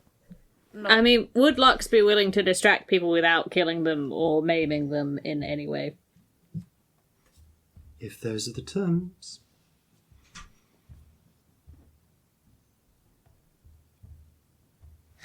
Okay, what happens if I lose my concentration? That's my worry. Mechanically, how does this work? If you lose the concentration, I think it's... I can't give... It becomes immune to my commands, but... It basically, yeah, they're bound by the terms you stated before, but they are otherwise... But you can't give them any further orders. Oh, okay, so they'd still be bound not to kill Yeah. or maim anyone if we'd told them not to. Yeah. But they might cause some kind of other havoc. Yeah, you basically put those limitations into the body. Okay. And I have... The skull counts as its talisman, so I don't have to do charisma checks. Mm-hmm. That is correct, isn't it? Okay. This is such a terrible spell. Huh. It is a little So bit fun, though. I have to concentrate, which does limit the other things I can do. Alright. True. Well, I mean, the other option is I could do an illusion or something. Yeah, but I mean, Lux could keep coming back. Yeah, and the thing is then it's not tied to a person controlling it. Yeah. Because if I do an illusion, if I'm controlling it, it can happen. But if I'm not, things get sketchy, Even if I'm concentrating on it and it's still there, if I'm not having it respond to a conversation or whatever, Yeah. it'll become Right. pretty obvious and it's an illusion pretty fast. Yeah. All right. Lux might be a good idea if we want to be inside while it's happening. I agree with you. I think maybe if this is a possibility, could you tell Lux to do whatever they're going to do as a distraction, go to a place, and then stay there? Oh, yeah, part of the instruction would be, once this is done, just wait for a set amount of time, because otherwise... Yeah. Could be up to anything when we're not looking. Yep. All right. And that's, yeah, if they're bound to abide by those terms, then... Great. Yeah. Ugh. You're absolutely sure they cannot disobey you? Nope. Totally not sure of anything. Horrified by the prospect. Which is why I've not done it before, but...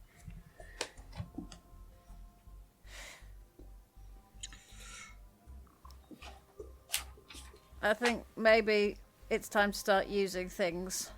Yeah. Using every advantage we have. Yeah, I agree with you.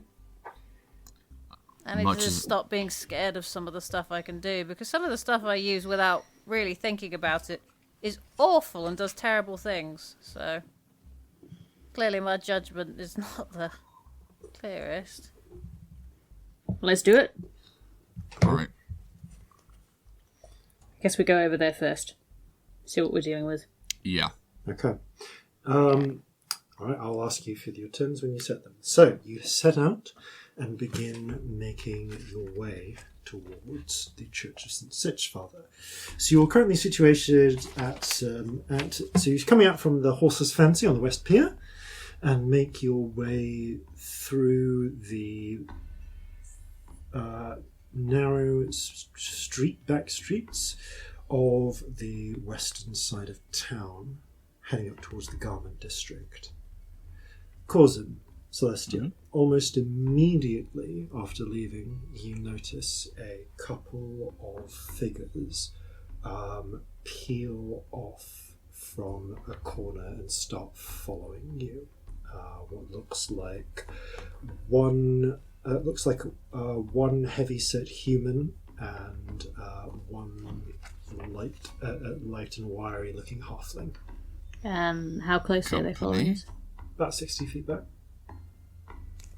Company. Hang on. Nah, 30 feet. Bugger. Yeah, we're being followed. Bounty hunters. Alright, so do we deal with them or do we try and lose them? I think we try and lose them. Yeah. Don't really need a fight right now, do we? Let's try and duck down an alley and go a bit stealth. We need to be quiet anyway, so let's try that first. Okay. I'd like a stealth check from each of you then, please. Okay. Ooh, Natural 20. That is non-dreadful. That's a 17. 23. Good lord, look at us. Okay. With a 20, I'm still at disadvantage, but I have advantage, so... With a 20, Corzin, what is your numerical stat? Oh, my numerical roll for that is a 25. That is worth knowing. What do they have for that? Okay. It's a tie. Because someone else also rolled a natural 20 there. Okay. Ooh. So, I think we're going to go around the side of this. You duck into a side alley as quickly as you can. Try and lose them, going sort of back and out through the Goblin District of West Side, then making your way back across the open sort of courtyard portions of the Garment District, where it's harder to be followed discreetly. You do notice a couple of figures peel off from walls and try to follow you, and you move quickly only ultimately a couple of streets from your location to find two more figures blocking your way. Up ahead, there are a pair of quite... let's see, there's a pair of heavy-looking bounce, sort of bruiser types, a couple of humans up in front, and coming up from behind, you see there are 4 more. 1 more bruiser and 3 halflings. From the looks of them, glancing up and down, none of them have firearms drawn, but you do see knives. You do see sort of heavy cudgels and so on. They aren't planning to do this in a way that draws attention, but you are in a straight alleyway. Enemies, I'm going to say 30 feet ahead of you, enemies 30 feet behind, and there's a tense pause. You hear one of the 2 up ahead. Hey, Ed. Yeah, Frank? That the guy? Yeah, that's the guy. What do you think, Annie? One of the halflings from behind. Yeah, I'd say that's the guy. You agree, Betsy? Aye. That's the guy. What do you think, Chuck? That's the guy. Bloody hell. This is like really, really annoying. We do actually have somewhere to be. So if you could just come to a decision and leave, that would be lovely. They grin and shake their heads. Well then, shall we? I suppose we must. Everyone roll initiative.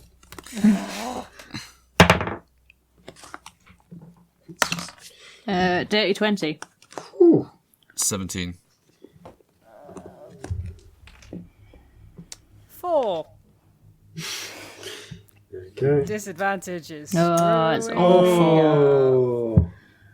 Yeah, I got rid of mine. Okay, so this is going to be interesting. A, B, C, D, E, F. Okay, so Celestia, you go first. You are walking abreast with Corzin and Scamp. What's the most people I could get in a 10-foot radius sphere without getting us? Radius sphere, that'll be the 4 behind you. Okay. It's radius rather than diameter. Yeah. Because this alleyway is like 20 foot wide. Well, it's more like an open street. But it's dark. It is actually very dark as well. Like, there are occasional street lamps, and so this whole conversation is being done with about the amount of light from one street lamp at one end of a street and another street lamp at the other end. Yeah, And the I starlight think from I think I above. know what I'm doing. So, I just go seriously and breathe in and let out a sigh. The rainbow spirit comes in with the in-breath and out with the sigh to the 4 people, and I'm going to let off a confusion. Okay. What's the range on that? 90 feet. Yeah, that's fine. Should That's be all- fine, All yeah. 4 of them.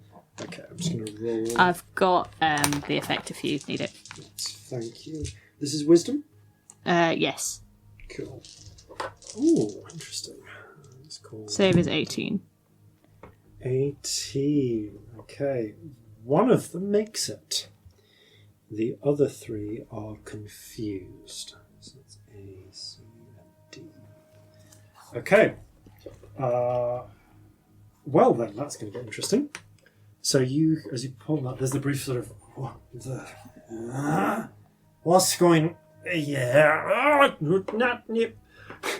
as their minds start to get confused and bewildered. And at that point, let's launch into the street fight music, as they are going to, the ones up ahead are going to rush you.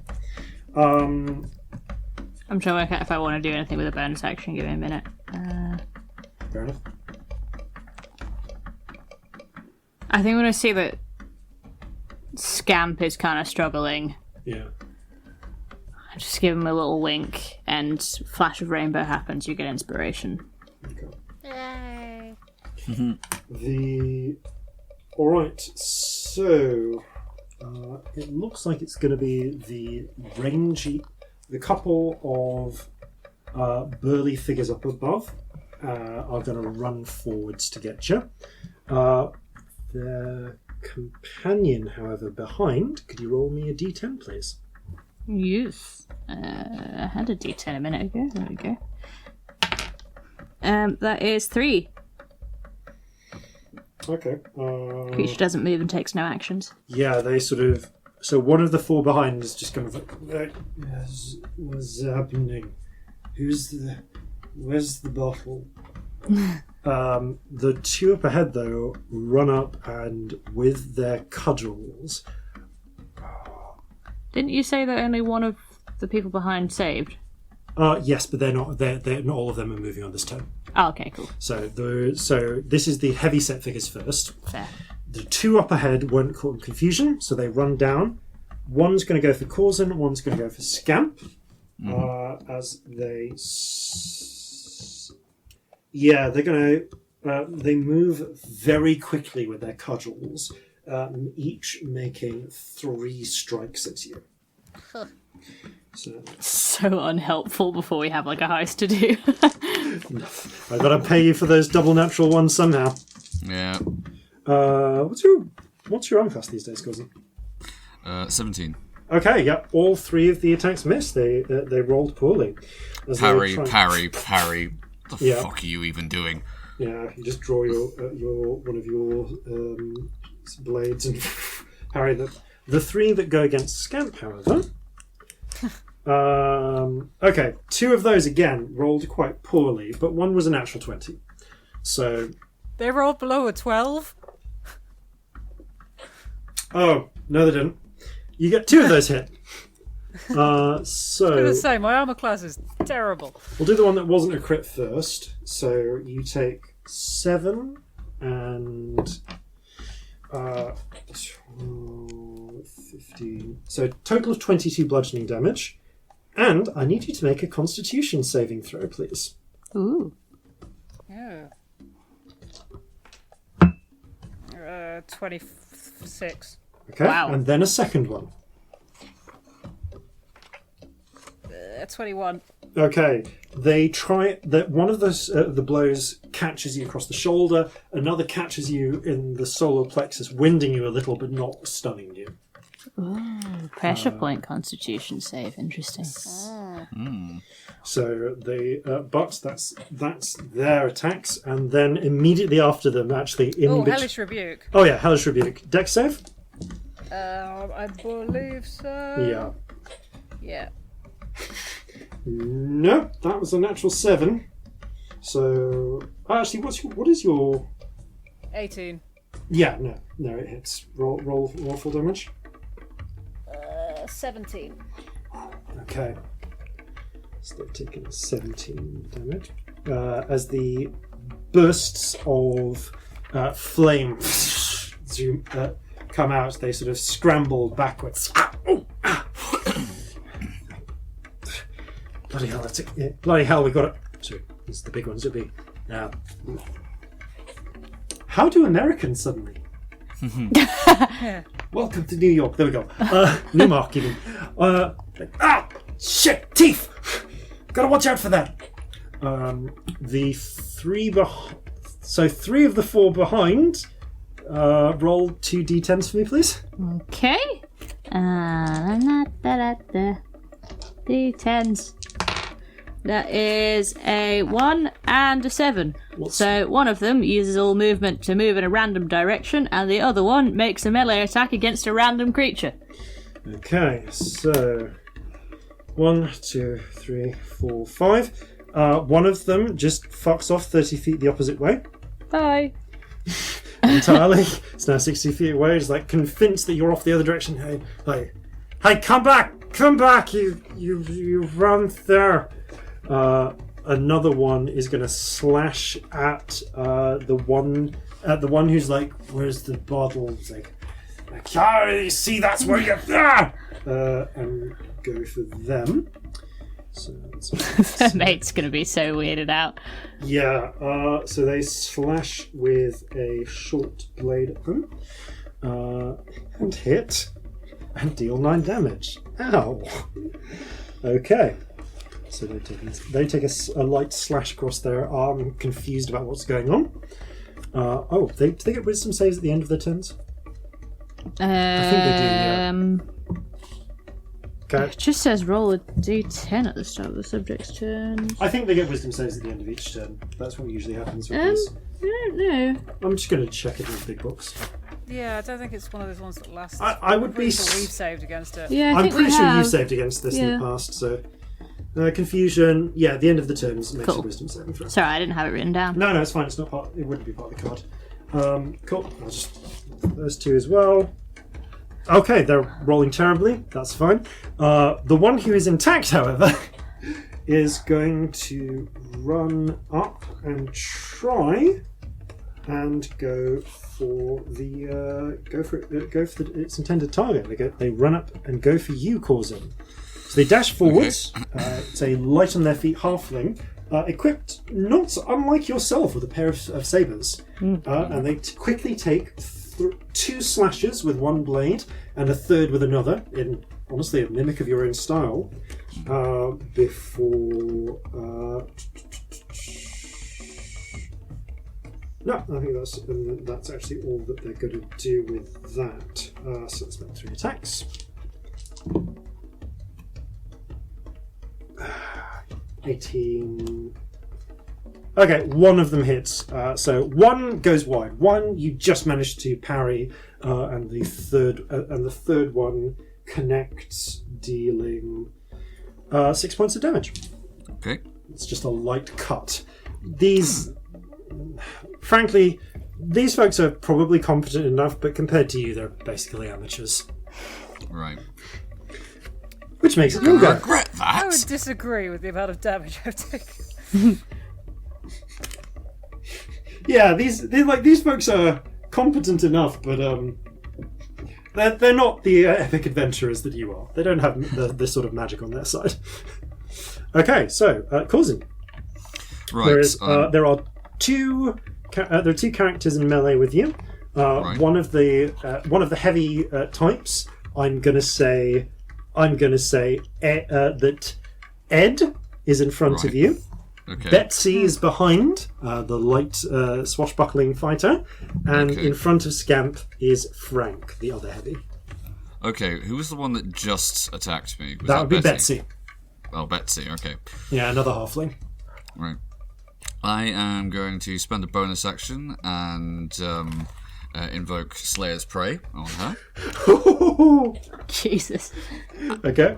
And I am going to spend one of my attacks attempting to slash out at her.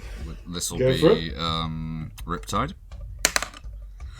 Oh man, that's an no, sorry, that's a 13. Yeah, no, she dips out of the way. She's fast. So can I attack her with the other one then? Okay. That's slightly better. That's a 28. That one, however, does hit. Okay. Go for it. Well done. So, that's 10 slashing with a further 6, so 16 total. Okay, you slash the chest. She parries it with one of her blades, but your blade rakes down and slashes across her arm. So that was 28 total, did you say? No, 16 total. 16 total, sorry. Yeah, it was 28 to hit. Yeah, got it. 16 damage to Betsy. She's bleeding freely from the arm, but the fight's not out of it yet. Okay. It's everything I can do this round, I think. Okay, Scamp. How many can I get in a 40-foot cube? With including affecting your friends in the cube, or not affecting your friends in the cube? Like, does it? Do you need to not include your friends? What, creatures of my choice. Oh, nice. Okay, because of the confusion effect, everyone except Annie, the one who ran off the other way. I mean, we're fine without her. So that's 5 of them. Yeah. Lovely. I will cast slow. Okay, let's roll for these one by one. So, Betsy Say is... wisdom. Okay, Betsy is slowed. Chuck is slowed. So let's do this. So slowed and confused. Slowed but not confused. Deb is slowed and confused. Ed is slowed but not confused. And Frank is neither slowed nor confused.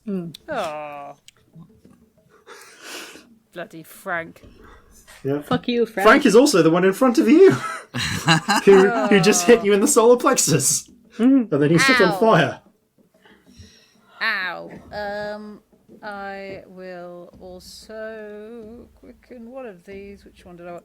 I will quicken a frostbite on Frank. Okay, go for it. It's a It's con save, isn't it? Yep. So, there we go. Frostbite on Frank. That succeeds. Roll damage. Lovely. Not a huge amount. Whew, a lot of rolls below 10 today. 14 Okay. damage Oh. and disadvantage on his next attack. Okay. Frank is not looking great after that. The frost. As you smack them on the arm, the ice spreads up their hand. Their wrist seems to lock up. Ah! Fuck! I don't like you. Go What's away. with this kid? You stabbed me. Go away. In fairness, didn't stab you. Just no. it's a blunt weapon, but same thing. Yeah. Okay. Celestia, top of the round. Oh God, who's left? I mean, that's a good question. More than half of them, exactly half of them are confused, and over half of them are slowed. But they're all still standing. Just not exactly, not all together. I don't know what the best play is here. In terms of, are we even bothering to try and get them all down, or are we running away? If we run, they'll chase us. Thunderwave is loud. This is true. They haven't actually been this. Nobody's been loud yet. Yeah, That's this why has I all went been. for my swords before I went for the guns. This has all been a hurried sort of type attack. It's also just not worth just getting one of them. Well, one of them is not slowed or confused. That's also the most injured one. Is he looking pretty injured? He's looking a bit bloodied up. Yeah. Fuck off! I'm just gonna grab my guitar over my head and just smack him with it like it's a baseball bat. Okay, make an attack roll. Yeah, shocking grasp. It's not great. It's a 15. No, hang on. That's more than that. Sorry, my spell attacks changed, and I never use it, so just give me a second. I have no spells that require attack. It's plus way 10. more. It's 17. What am I talking about? 17 does hit. He tries to pull out of the way, but you smack him across the shoulder with it. Roll damage. Yeah, shocking grasp is 1d8, Robbie, yeah? No, our level is 3d8. 3d8, cool, thank you. Don't use it very often. Okay, so that is 11, 18 damage, and no reactions. And no reactions. Okay. Nicely done. Which means that is... Ooh. Okay, as the crackles of lightning pass over him, they leave a series of small circular burns all over him. He's sort of woozy, ah! And he's actually... is there anything else you want to do on your turn?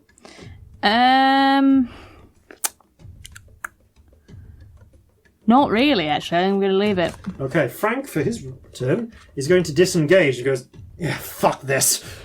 Turns and just legs it. Okay. Smart move! Yeah, Frank is on death's Buckety door. bye. He's not sticking around. 35 damage would kill a lot of people. It would certainly kill, say, an entire troop of soldiers that you dropped from 100 foot in the air. Oh, no. No, Frank fucks off out of the fight. Just takes a dash action and disengages and runs away. So that is Frank's go. Let's see what Dan does. 2. Random direction. I think so. Yeah. No, creature doesn't move and takes no action. Sorry, one Okay, is Dan random direction. burbles in place until the end of the round, whereupon he regains his senses. And also, is no longer slowed. At the end Boo. of that round, Dan fire seems to break out of both effects.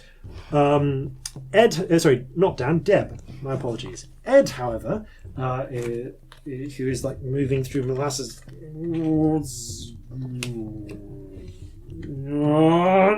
is going to slowly swing at Corzin. To no appreciable effect. Can only make one attack, right? Well, Yeah. yeah, doesn't get any multi-attacks in. Crossguard parry. Yeah, easy parry. Okay, it's time for the 3 halflings. Let's see how they roll on their checks. 5? Nope. 5 for confusion. Oh, sorry. Gotta So I realised I did not specify. actually specify that. Doesn't move and takes no action. And he just burbles in place. And 4. It doesn't move and takes no actions. Chuck burbles in place. Betsy, who has a bone to pick with you, however, is going to take some slashes at you. Of course. Who is... Oh, okay. I was going to say, who is you as audio medium? Yeah. I was going to say who. It's very pissed with you. Corzin is going to take some slashes at you. So, okay, one of those. So the first slash misses, easily parried, but she riposts round, slashes the underside of your arm with a 23, and then manages to catch you hard across the side of the leg Is she with a not natural. slowed either? No, Betsy. Shit, Betsy is slowed.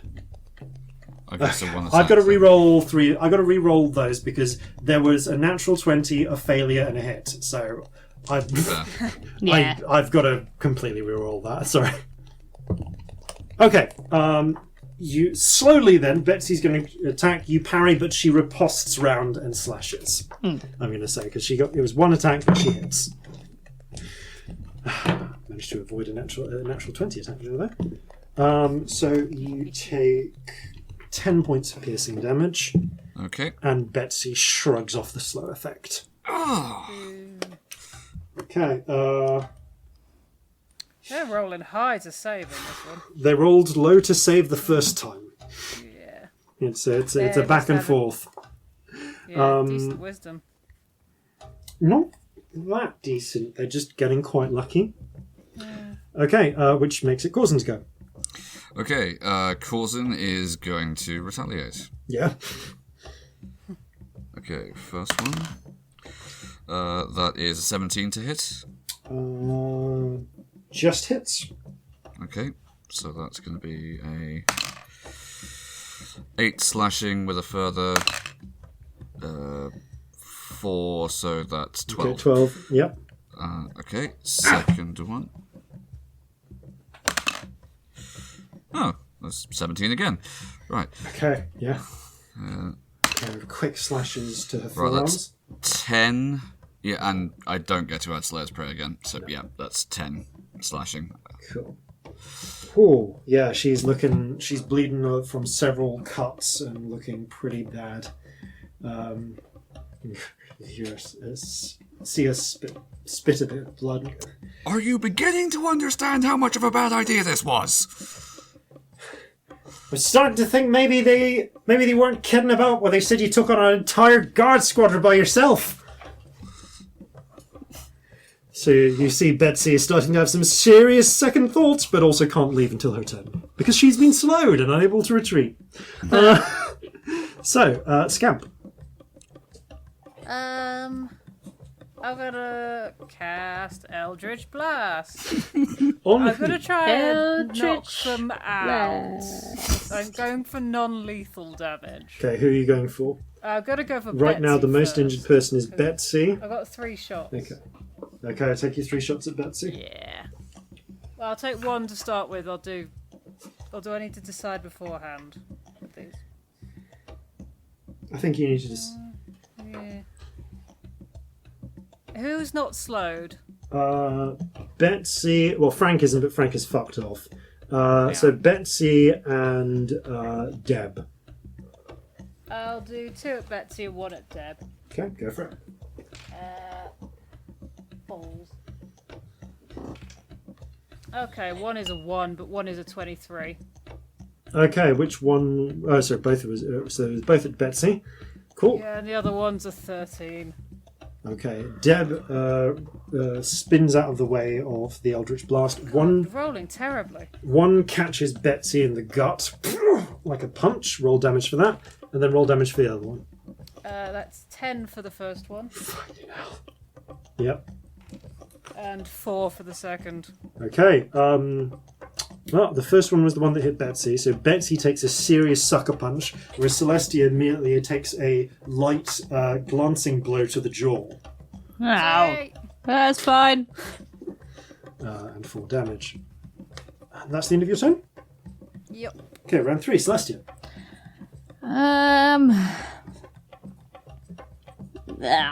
Who's left? Of Sorry, I keep those losing track. not currently confused or...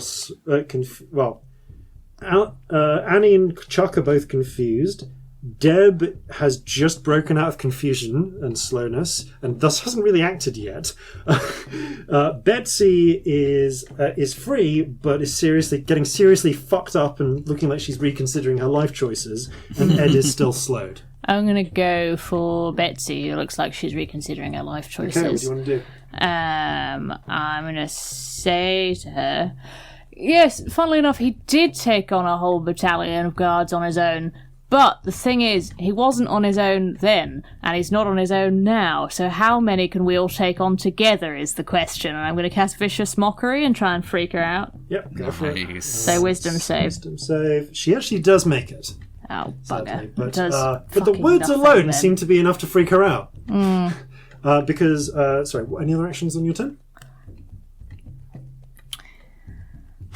Not really, to be honest.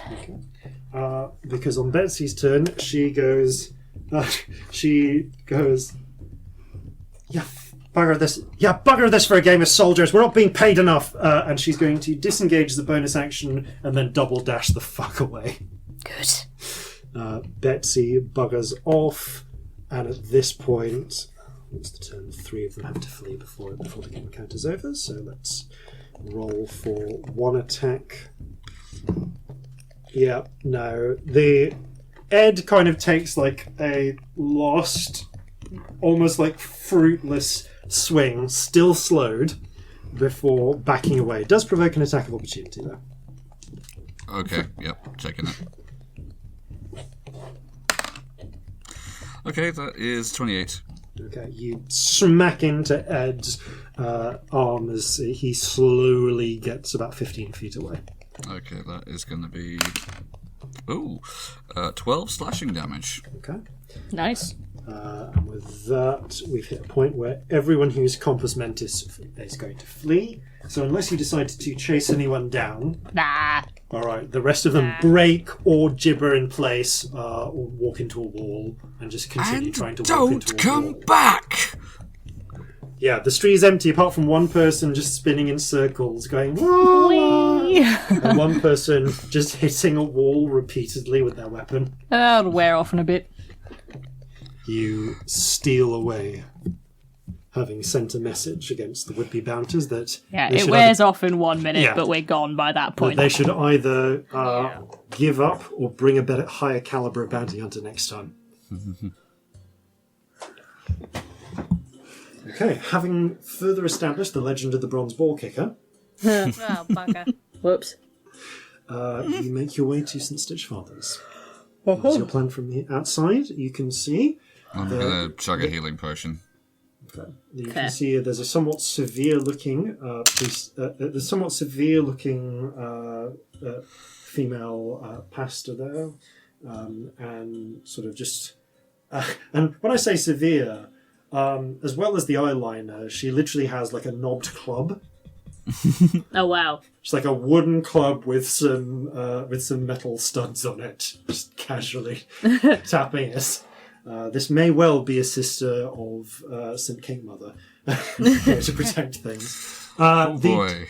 The two volunteers are a pair of hench-looking orcs who similarly seem intent on protecting the church from vandalism. And they're all at the front. Yes. what happens if we go behind? Going behind, let's see, there is not a permanent guard, but you do notice that there is one more of these volunteers with the heavy clubs doing a slow patrol. Okay. Like a slow patrol all the way around? Around the whole building. Okay, so if we timed it right. Yeah, this is not the highest of security. Yeah. So if we time it when they're all round the front and got Lux to do something mental, that could do it, actually. Yeah, looks like it. Should we do it? I think so, yes. Yeah, I mean, it's fine. It's going to take me a moment to cast. Let's find somewhere a bit quiet. Yeah. You step And into... I'll just see if I can check in on Marjorie as well. Yeah. Yeah, do that. Where are you when you check in on Marjorie? Precisely where are you? Within about 50 feet of the church, no further than that. No further but no closer? Is there somewhere we can go that isn't obvious, that is within that? Yeah, that's the question, isn't it? I mean, like, you could loiter around the walls for a few for a few seconds if you wanted, but... Yeah, just to quickly check in. If there is a connection to be made, otherwise I'll... Leaning right against the wall, you're able to get a visual feed from Marjorie. The interior of the church is empty. But once you go more than a few paces from it, that feed abruptly disconnects. Okay. Okay, so it's sanctum, so you've got to be right up close, because then you're within the sanctum. Ah, okay. All right. Well, it's good to know that we can get her to check ahead, if we need to. And also that there's no one seemingly inside at the moment. Or at least no one visible. That's helpful. Means we can't just pop in and out, though. It does. Right. Well, let's find somewhere a little bit discreet, and let's think about the wording of this very careful. Yeah. Pop into a little alcove, just like a sheltered doorway of a building. With only the stars in the sky, the shadows just consume you. You are almost invisible from the street. One of the Bledlow walking past doesn't even notice you, just feet crunching on the cobblestones. Okay. So we were I thinking feel about... weird about this.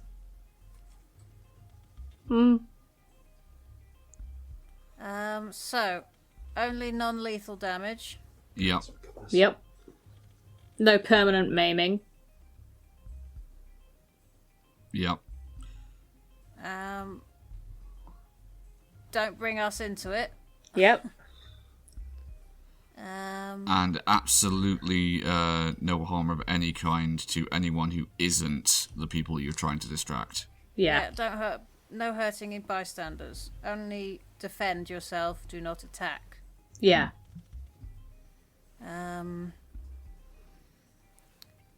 Phew. And distract those people in particular.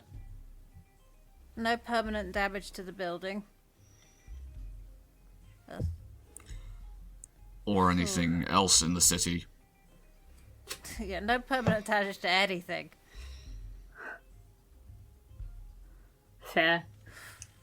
I'm just thinking that setting fire to an adjoining building would be distracting, but... No, you're quite right on that one. Yep.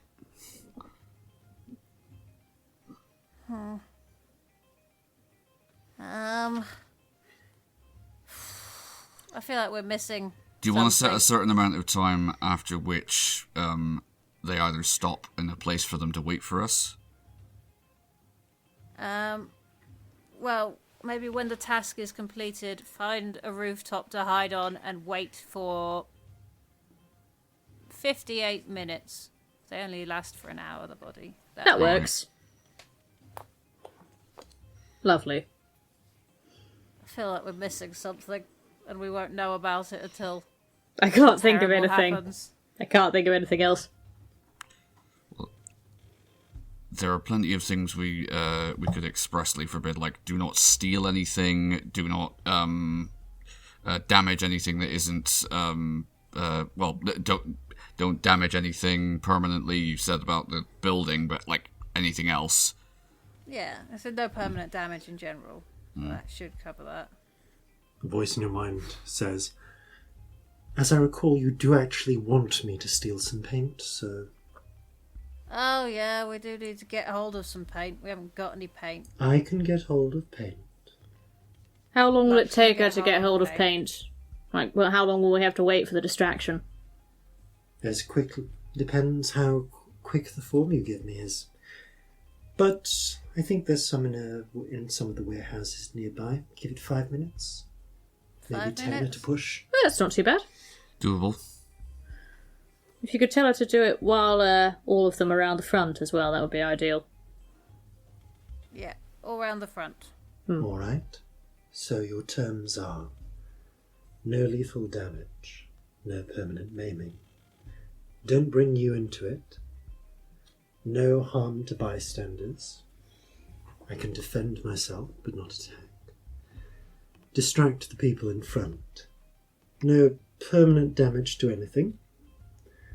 When the task is done, find a roof, wait on it for 58 minutes. Don't steal anything except paint. Don't Yes, steal. that's a good idea. So only steal. So no, don't steal non-paint. Okay. Whenever you're ready. Okay, I will cast the thing. You have I'll to. take a minute You have to and cut draw your. the circle. Oh, this one, as you recall, though, gets creepy. You have to cut your thumb Yeah. and draw it in the air in your Yeah. own blood. So it's kind of in the darkness. All you can see is just like wavering trails in the air, forming into a initially simple but quickly complexifying sigil. When it's done, it flashes for a moment, crumbling inwards, and then extruding outwards into a form like one is being moulded from the few drops of blood that made it and pressed out into the skin of a complete being. What creature type are you using as the base, and what appearance do you want to give Lux? Oh, I forgot to look up a creature type. Give me a second. If you want to use the... Do you remember that guy that we took an irrational dislike to, who wanted coffee that time? Peter. What, Peter? Peter the from coffee from It the... looks like Peter the coffee guy. Okay. Peter the coffee NPC was amazing. So this slightly irksome looking... Okay, so slightly irksome looking... It's so funny to make her human look man. like that. She's going to be so angry. How fast is he? We'll just have a look. As fast as the form you got give him. to challenge rating 6 or lower. The blood spindles out quickly into almost like a sort of stick man. There's a little bobble in the middle which grows 5 little threads out, Oh boy. expanding into the loose shape of a human. Devil. Then Ooh, what is this? you see a face emerge of Peter, that one sailor who wanted some coffee, and that blondish hair that he had. But the hair is slicked back. Instead of sailor's clothes, there is a stylish, well-cut outfit that spins into existence, just growing out of his flesh into being. And the figure drops to the ground. Huh. It's like Peter's sort of hot twin.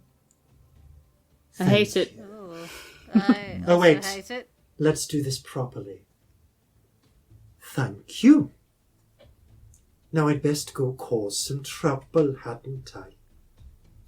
It's so disturbing. Oh, I hate it. Any chance of a cup of coffee before I go? No, fuck off. No. Fine. What's the movement speed of this creature? I'm trying to just. I think- Does she get all of the spell casting ability? Yep. Oh, concerning. In that case, I'll have a Cambion. Is that a devil? I Doesn't think say it's a it's close fiend. enough. Fiend is fine. Cambion it is. Okay, so see Cambion. Yeah, 'cause Cockatrice, sure. So speed is 30 feet, but has a 60-foot fly speed. That's what I'm looking for. Yep. Okay. With Peter grins, steps out, and then just leaps up. And you see him wall crawl up to the roof. Floats that's weird. over the rooftops and vanishes. I feel weird about this. I hate it. Make it stop. You are left waiting for 8 minutes before you hear ting, ting, ting, ting, and shouts of, "What the hell is paint? What?" I think now's the time. Yep. Now's the time. And you just catch a glimpse of a handful of figures running through the streets after someone, covered head to toe in navy blue, like midnight blue paint. Midnight blue. Of course. And yeah, so what's your plan? Have they all gone? You saw all 4 of them run. Okay, we could just go in through the front then. But then again, there are chains. What's the best thing to do? Let's go around the back. Yeah. Okay. You go to the back fence, wall and fence. You just go. If you're going to climb over, I need athletics checks from everyone. Okay. Oh, Yep. bugger. Can I help with the climber's kit? Yes, So, advantage. advantage. Yeah. That's... Ooh, Is that what's- advantage just to Celestia? Yeah, or can to I help everyone? Scamp? I think it's to everyone, but you have to go one after another. So Okay. Okay. I will Natural check 20. and see if you That's get interrupted. 19 for me. 6. Okay. Okay, Scamp gets as far as the wall before just slipping and falling backwards onto the ground. Scamp, you do take 3 points of falling damage. Can I just go down and put them on my back and go up again? Yeah, you can go down, put them, and try and do that. As you're doing that, though, you hear a window open from one of the houses above. Upon someone peer out. What's going on? Hello? Roll a stealth check. Yep. Everyone? You're on the far side of the wall. Yeah. Natural Ooh. 20. 21. Damn cats. Close the door. And where were they putting their head out from? Were they in the From- church? No, or- from one of the townhouses opposite. Okay, cool. Just looking out, hearing a sound. They can close the door, go back to sleep. You get over the wall and Yeah. onto the other side. In the distance, you hear the sounds of clattering and shouting. Okay, and we go. Okay. You head to the back door. We should check this door, see if it's trapped, see We if it's should. locked. Yeah. Yep. Okay, roll an investigation check. Shall I do will it? assist. Yeah. With help? Yep. That is, I believe, a 23. As far No, as you can 24. tell, Sorry. It is not trapped, but there is a keyhole. Locked, not trapped, possibly. Okay. Jeffrey, here's the lockpicks. Off you go. Roll for Jeffrey. That is 15. Should I bend fate? I'm going to spend the sorcery points. Probably worth it, honestly. Okay. Only one, so 16. Okay. It is honestly not a high security lock. So Jeffrey is. It's a church door, yeah. It gets stuck for a bit, and there's a very awkward 30 seconds where you're just waiting while Come Jeffrey's on, like, Jeffrey. Here you go. Give it a little bit of a wiggle. There we go. and you pull open the door and step in. There is a narrow little corridor.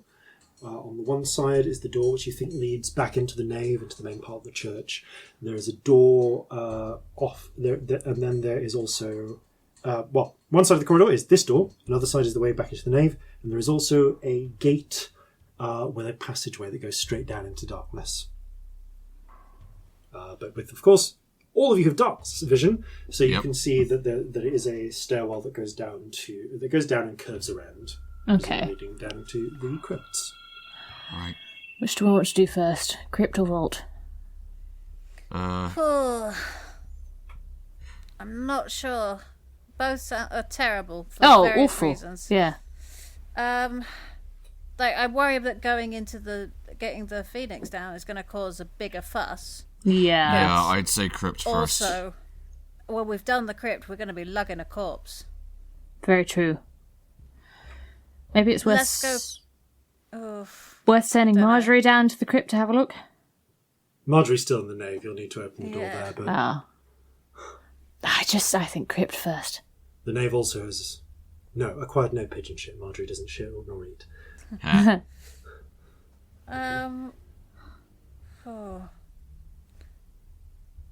don't know what to do. Can I not make Marjorie? I can't make her disappear and reappear, can I?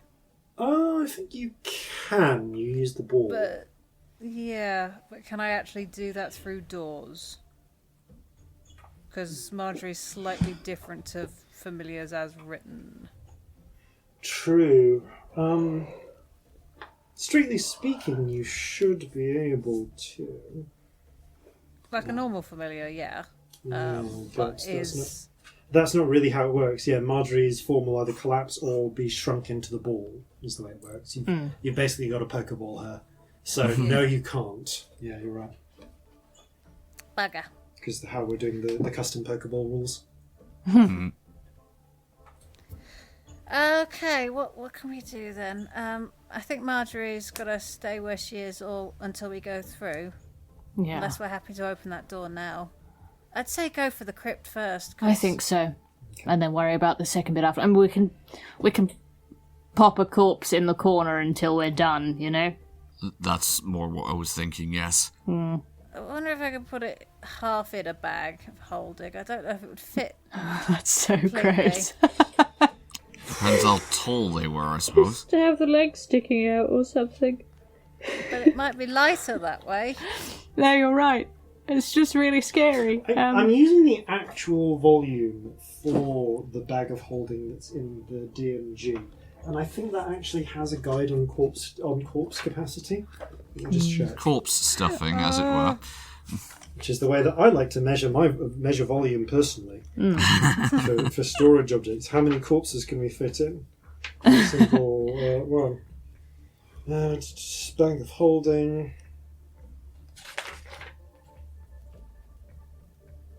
I mean, it says that breathing creatures inside the bag have a specific number of minutes, so in theory you should be able to... Yeah, it's like 4 feet deep, 2 feet in diameter, so if you basically sat them down and curled them forwards, you could just about fit someone of Celestia's size. Yeah, you put them in like it would the not be fetal comfortable at all. I mean, they're dead. But they're dead. Yeah. How stiff are they? Not How long have they been decayed, dead? So It entirely depends how quickly they were gotten to that state. We will find out when we get there. Corzin would know how long it takes for rigor mortis to. Yeah, but you wouldn't know when the gentle repose spell had been cast. That's the point. That's the point. True. You would know how long it took for rigor mortis. You would not know if that had happened yet because you weren't there. I want you to make a religion check, Corzin, actually. Okay. Okay, that's 10. Probably presuming it's been embalmed and so on beforehand for what would normally be an open casket funeral. A body will have been put into the crypt within 3 days. If it has gone through embalming, though, it's unlikely to suffer from the rigor mortis problems. Yeah. So it depends how the funerary rites were done. Okay. So, Hooray, crypt! Styes ahead. Yay! The crypt does... we shut the door behind us, obviously. Yes. Just for the crypt record. Does not have any obvious traps of just looking at it, but there is a gate which has a lock on it. Check for traps. Go for it. Helping. That's 21. No, 22. Sorry. Do not find any traps. Is locked. Locked, not traps. Oh no, I've got to help Jeffrey again. Do you want me to give him inspiration? So you don't have to... I mean, that might not be a bad thing. You are a good little weird lockpicker. Do some weird lockpicking, you weirdo. It's a D10 for Jeffrey. Okay, that is 17 for Jeffrey. Okay, again, not a very complex lock. But it still needed that inspiration. Is able to get through it, and you find yourselves descending down. It's not a long stairwell downwards, and thanks to your native dark vision or the belt of Argus Panoptes, you are able to perceive everything down there. It terminates in a vaulted gallery.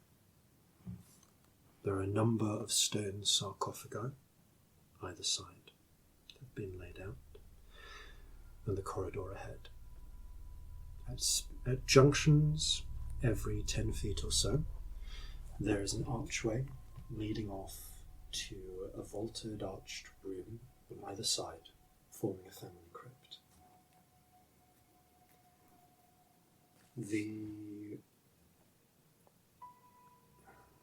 You get a sense that there is carved stone writing, because you can tell that there are depressions on parts of the stone, indicating for each sarcophagus, but you cannot read them. That's not how dark vision works.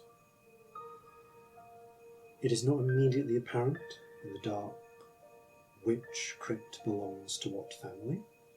There are 8 in total.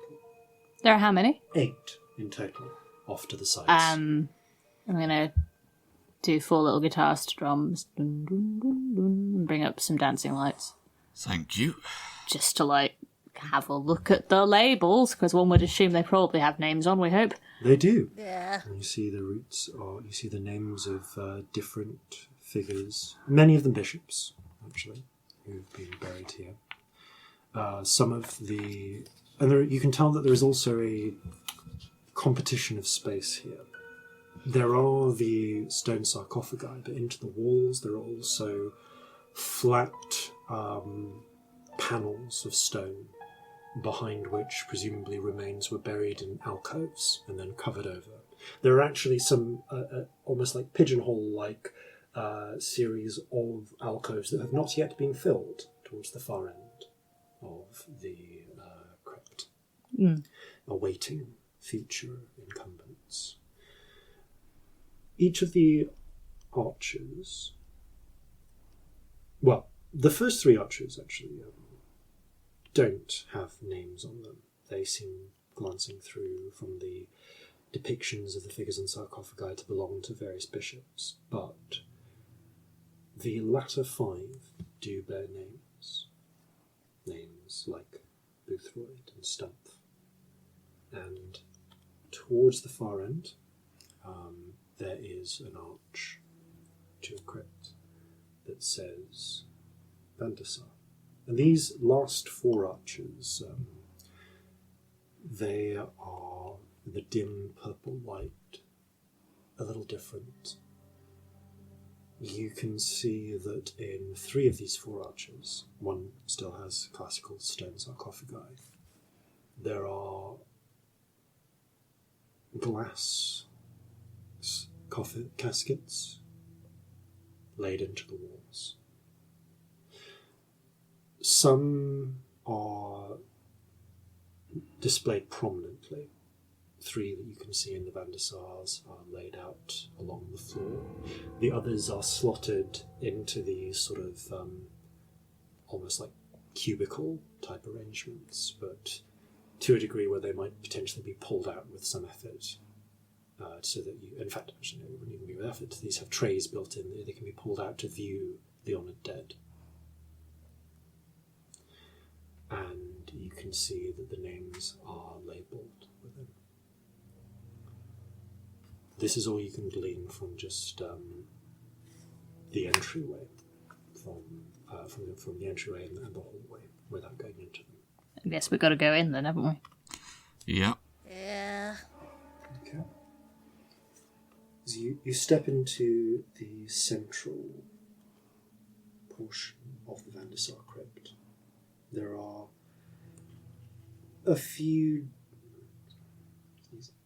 There are 24 or so bodies interred here. 3 around 3 that are in prominent display.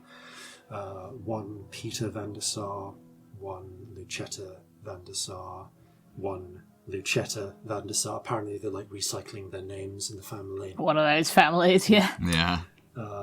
You can see that the bodies that are displayed here are apparently intact.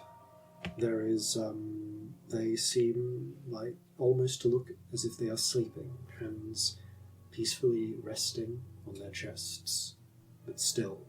One of them actually has a wooden hand in place of where presumably the original hand was.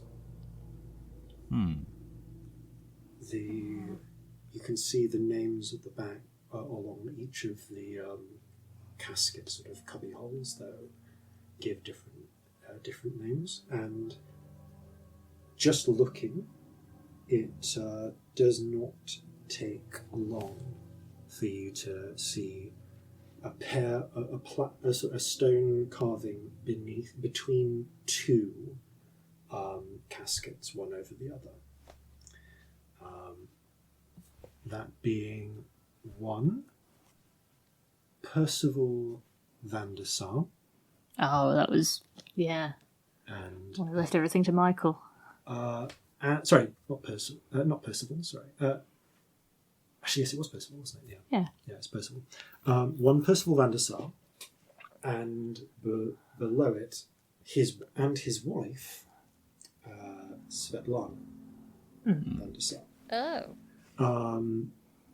And you do actually see more recently, though, there is actually another below that, Percival van der Sar. Oh, there are a couple of Percivals. Yeah, Yeah. it's again one of those family names, and you can see, judging from the date as well, Percival and Svetlana both died in 1789, whereas the more recent Percival died in 1798. Ah, okay. So these figures died. The 2 above died 9 years ago. This one, the Percival down below, is more recent. Well, she's the one. Yeah. Got to prepare for this to be trapped as fuck, though. Yeah, from here you can only see just like the tops of their heads and like a little bit of them. It appears to be a young. You can just make out through the filtered violet light a little bit of dark, of sort of black hair, pale skin. You would guess all the skin is a bit pale in here. You can't make out a lot of features because the casket is in. Yeah. It can be pulled out. I would actually like each of you to make a Constitution saving throw, please. Okay. So good at con. So good. 15. 10. Oh, is this a Running out poison of dice, I effect? dropped so many on the floor. Oh.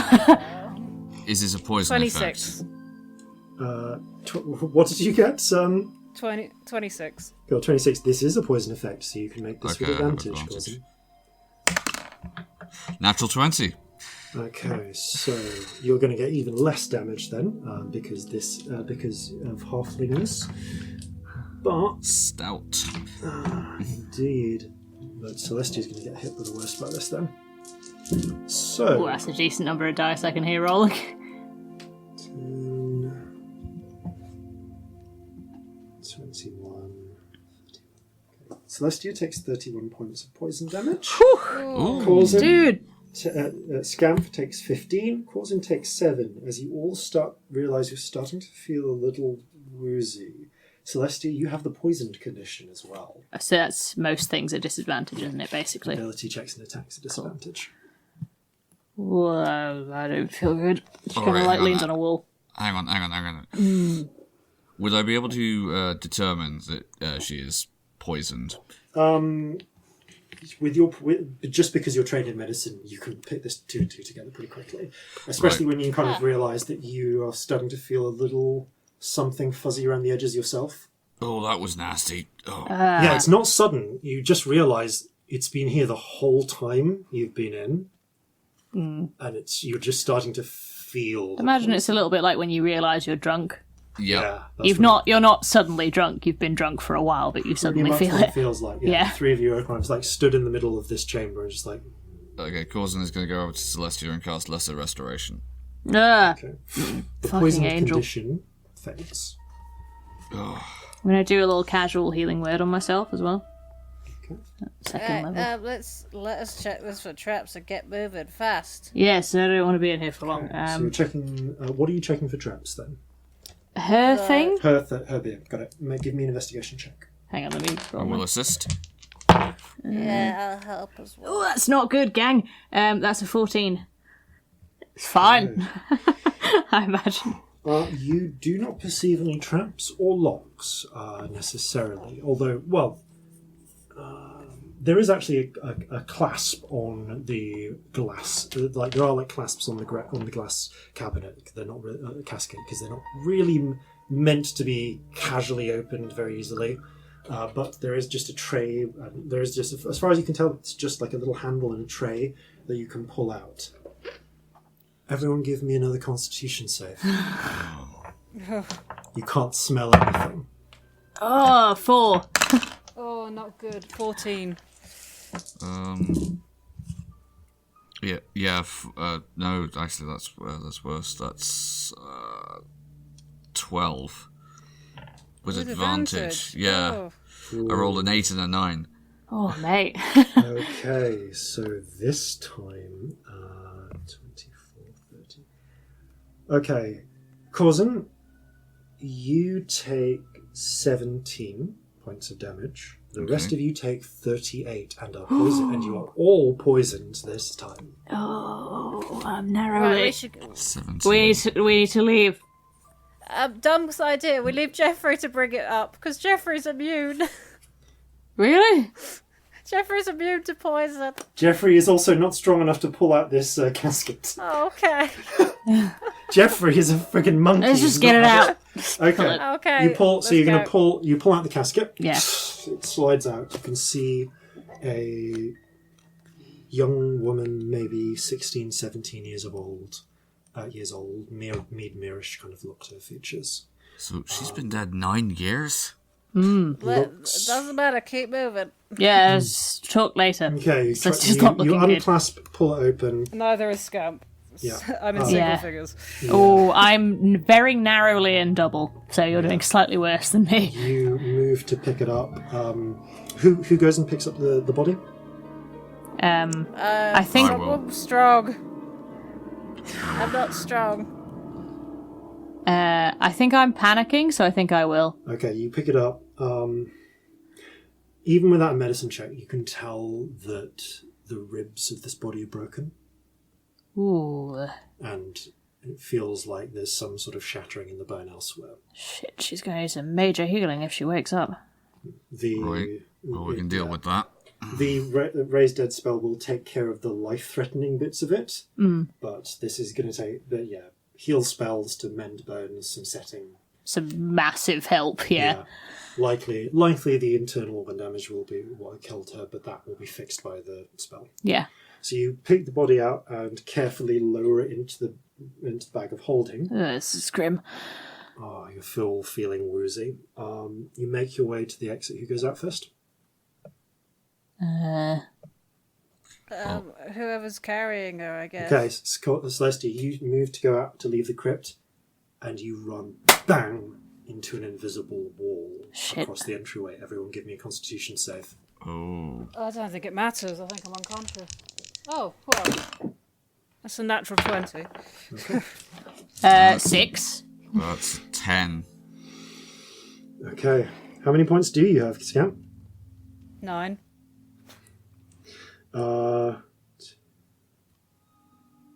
I'm on 10, if that's relevant. It is relevant. Okay. Celestia, you got low, didn't you? Oh, yeah, like 6. I've not rolled above a 10 on any of these con saves. You take... Okay, you take...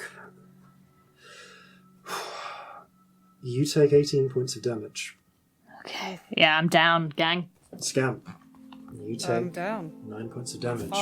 I am down. Good This luck. can be healed with healing magic. Thankfully, the Corzin. body is already in a bag, at Yes. least, so there's not As a pair of body you, to deal The with. pair of you go into unconsciousness. Corzin, How much damage? 18. 18. Right. Well, Corzin's got resistance. I do. Sorry, 9 then. 9. And Okay. Right. at this point, Corzin, I think maybe we need to go. It might be worth going into initiative time. You don't Yeah. need to roll initiative because you're not exactly in combat, but we're going to do this in time slices. What about Jeffrey? Jeffrey is immune to poison. He's like, Jeffrey has my healing potion. He Jeffrey does. has a healing potion. Okay, so round 1, Jeffrey is going to go up and Shall we feed- all roll initiative? Or, like, no, how does this this is. work? I'm going to say ask for everyone's action. I'm just going to slice up time in 6 seconds. Cool. Segments. So Jeffrey is going to feed Scamp a healing potion. Scamp and Celestia are unconscious for this round. Corzin, what do you do? Okay, if I can see that Jeffrey is feeding Scamp a healing potion, I am going to go over to Celestia, and I am going to cast Cure Wounds. Okay. Roll healing for both of you. Scamp roll for yourself. As the healing potion is tipped into you, you feel some of the fogginess clouding your brain clear You a gain little 8. bit. How many? 8 hit points. I mean, that'll do. I'm up. Thank you. Okay. Round 2. You are trapped. You are trapped in a stone crypt that is threatening to be your tomb. Come on, we're gonna get out of here. This is There's really apparently bad. an invisible wall in the way between you and the exit. Can I also perceive the invisible wall? I mean, if you go up to it and put your hand, then actually, do you do that? Yeah. Yeah. As you touch it, there's like a gentle sort of wobbling in the air, like a little. So it's like a wall of... like a wall of force, if you will. Okay. Okay. Any It doesn't ideas? feel like it's weird actually. Touching your hand to it, it feels exactly the same temperature as your hand. Like you feel no temperature change. It seems to just reflect the heat. Do we have any knowledge of... Roll an Arcana check. Okay, like what to do with this? That's not bad, actually. That This is your action for is this round. a 19. Okay. Oh, I've got a 17. Okay. 19 and 17. Are you using your action to think on this? I don't see what else I can do. Cool. 'cause I've The got pair no of you both ideas. think about this then. So, okay, this appears to be a wall of force. It's a nasty little enchantment. Your first instinct is so the first thing you know is that this wall is obviously it's magical. It is as far as you're aware, only powerful sort of magic that would disintegrate things, similar as to that which Vasilisa has, would be able to destroy it normally. Mm-hmm. However, there is no, unless you've been followed down by an invisible abjurer planning to kill you, then this has to be an enchantment effect, which means there is some sort of physical enchantment here in the room that is powering it and keeping it in place. And if we break that... Yes. So it might be like a glyph or something. Potentially, yes. Alright, there's got to be something in here that's powering it. We need to break it. Okay. Okay, let's So- look for it. Okay, so Corzin, I'm you also still going to have an like action this tank a turn? healing spell into myself, quite a high level one, just to try and last another round before Cool, going that's down. a bonus action, that's fine. Yeah, I used Cure Wounds as my action. No, that was last round. Oh, okay. You can do this another one round if you want then. this round. After a certain number of rounds, you will take more poison damage. How bad is Scamp looking? Doesn't really matter. We need to destroy Rough. the thing. Yeah. Okay. I will attempt to see anything that looks like a glyph or some kind of Give me an magical power investigation source. check. On this round, you're doing this on your own. Yep. Oh, great. So that's a 5. You look around. It looks like pretty barren stone around the entrance, as far as you can tell. But it's hard to really make out. Round 3. The poison has not yet taken effect. What do you want to do this round? Let's look for the thing. Okay. Everyone. Yeah, I can- want to assist. I'll assist Celestia. Okay, the Okay, pair of cool. you do that. Give me an investigation check. Oh, that's good. That is a 25. 25. Okay. There is thinly wedged into... Oh, hang on. Am I poisoned? You are. So with Do I need to disadvantage. re-roll that? Because that... So it's a straight I check. did it with then. advantage, but it needs to be Cool, a it's straight just a straight check. so I need to re-roll it. I got exactly the same number. Okay. That's well good. 25. That was really unlikely. You notice that there is a thin, silvery line surrounding the stone archway itself. Whatever the enchant that leads into this, wherever the enchantment is, it's buried inside the stone arch. You can't attack that silver directly because the wall of force is in the way.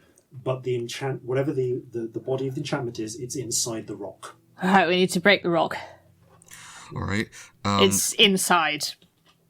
I can see it. Okay, is it like up in the ceiling? It appears to be around the whole of the arch. Around the alright. archway. The whole thing. I've got a bomb. Great. Okay. Haven't you got something that's good against objects? Yeah, Riptide would do it. Otherwise, That might be better. Less loud. all right. I'm going to try Okay. and smash it with my sword. Yeah. Right, you take Riptide. You can make 2 attacks with Riptide. Make them. You don't need to attack. Just deal damage. It's Okay. About, and remember to double it. It's about you're just whittling down hit points here. All right, first one. Double that 6, and there's 12. Okay. You do 12 points of damage. You chip into the wall. And A flake of stone chips out. that's good. 8. Okay, you've done 20 hit points of damage this round. You chip into it and into it. It's taking time, though, to whittle in. Bonus action? Can you use your offhand? Yeah, can do. You can. It's not going to have double effect damage, but you can just do the I mean, standard like, attack why if you not, want. frankly? Yeah, absolutely. Why not? Okay, that's another 10. Yeah. Okay, so 30 total. Okay, you're with desperation. You chip in. You manage to get another deeper splinter into there. Jeffrey! Hit the thing, Jeffrey! Jeffrey will attack with Brannigan's blade. Roll an attack for Jeffrey. Do I need to roll the attack or just the Oh, damage? roll damage. That is 6 damage. Jeffrey chips away as well. So Good boy, Jeffrey. Oh. you're all moving sluggishly, trying to do this. Round 4. Everyone roll Constitution. Lol. Points. 17. 17 from me. 19. 25. Okay. What's your current hit points? 21. 21. 10 from 23. Scamp, I think that was. Okay. There's less poison coming out this round. At least that seems to be affecting you. The base damage for that was 18. So 9 for me. 9 for Corzin, and I think 9 for both of you. You actually bowled quite well. Yeah, didn't roll too 9 damage badly. total. Well, actually, if I've got resistance as well, then that's 4. 4. Yeah. You take 4. Yeah, Corzin, you're just like, it's slowly getting to you, but you're holding it off as best you can. So you're still Oh, it's fighting stronger through liquor this. than this. Ugh. Okay. Woozily, you each have an action. I'm trying to work out how much thunderwave level noise would be a problem because we're quite Audible far within underground. 300 feet. Roll a nature check. That's Actually. outside as well. Roll a Yeah, nature it check. is outside, but we are like Yeah. in a crypt underground, and Yeah. I don't know how much the noise would reach the Yeah, surface. roll a nature check now. Yeah. Dude. 10. Sound travels really well through the ground. I'm from the Underdark, Yeah, I know that. you know that.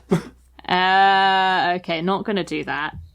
God, I have nothing that's good against objects. All my shit's psychic damage apart from that. So you don't have any items which are effective against objects. I don't think so, unless anyone Any else extra, can think of anything. anything extra is going to be worth it at this Yeah, point. unless anyone's got anything else in their inventory that would help. Just have a look. Don't think so. I mean, I'm going to do an Eldritch Blast because force damage seems like it wouldn't be a bad one. Yeah. I mean, would Shocking Grasp do anything?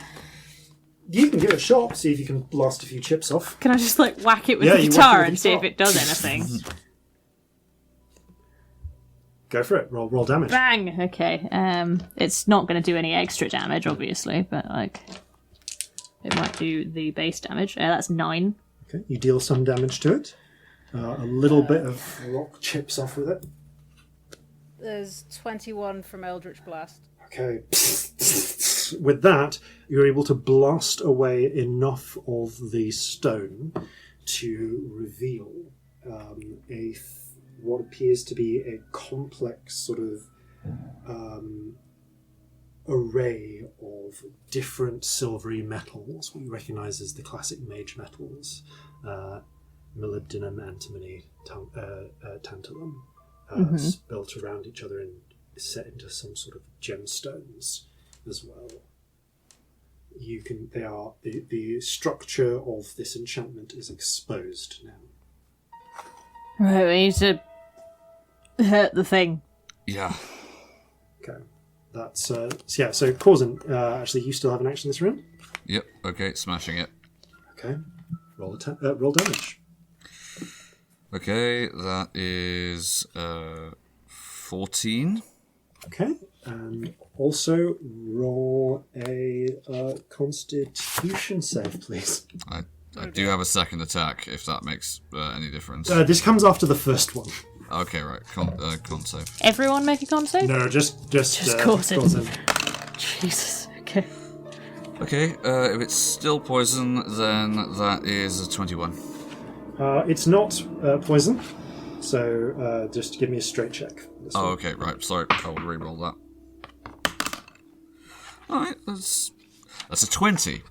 Okay, so you do take half damage from this as you, the enchantment slightly goes out, and shards of semi-visible force just shoot out at you, slashing into your skin as you pull back. Ow. You take... So that would be 34 reduced to 17. 17. Force right. damage. From the enchantment appears to be partially broken, but is still it's now producing just these long shards of force in the air. Okay. As well. Corzin's looking like that hurt. Yeah. Round 5. No poison checks yet. The door. Do I have a second attack though? Sorry. Oh, you get a second attack. Yeah, if you want to make it, go for it. Definitely making that. Cool. Right. That's 12. Okay, you've done a total of 26 damage, and roll another con save against the force attack. As once again it malfunctions. Everyone or Corzin? No, just Corzin, sending lancers of force out of the break. That's 17. Okay, still a save. The fucking hell. So that's 20, 31, 38, half to 19 points of force damage to Corzin from the second attack. As lancers of just solid magical force cut through your flesh, leaving you bleeding over the floor of this crypt in the dull violet light. Actually, is that still there? No, you're just in darkness now, because the lights winked out when you went down.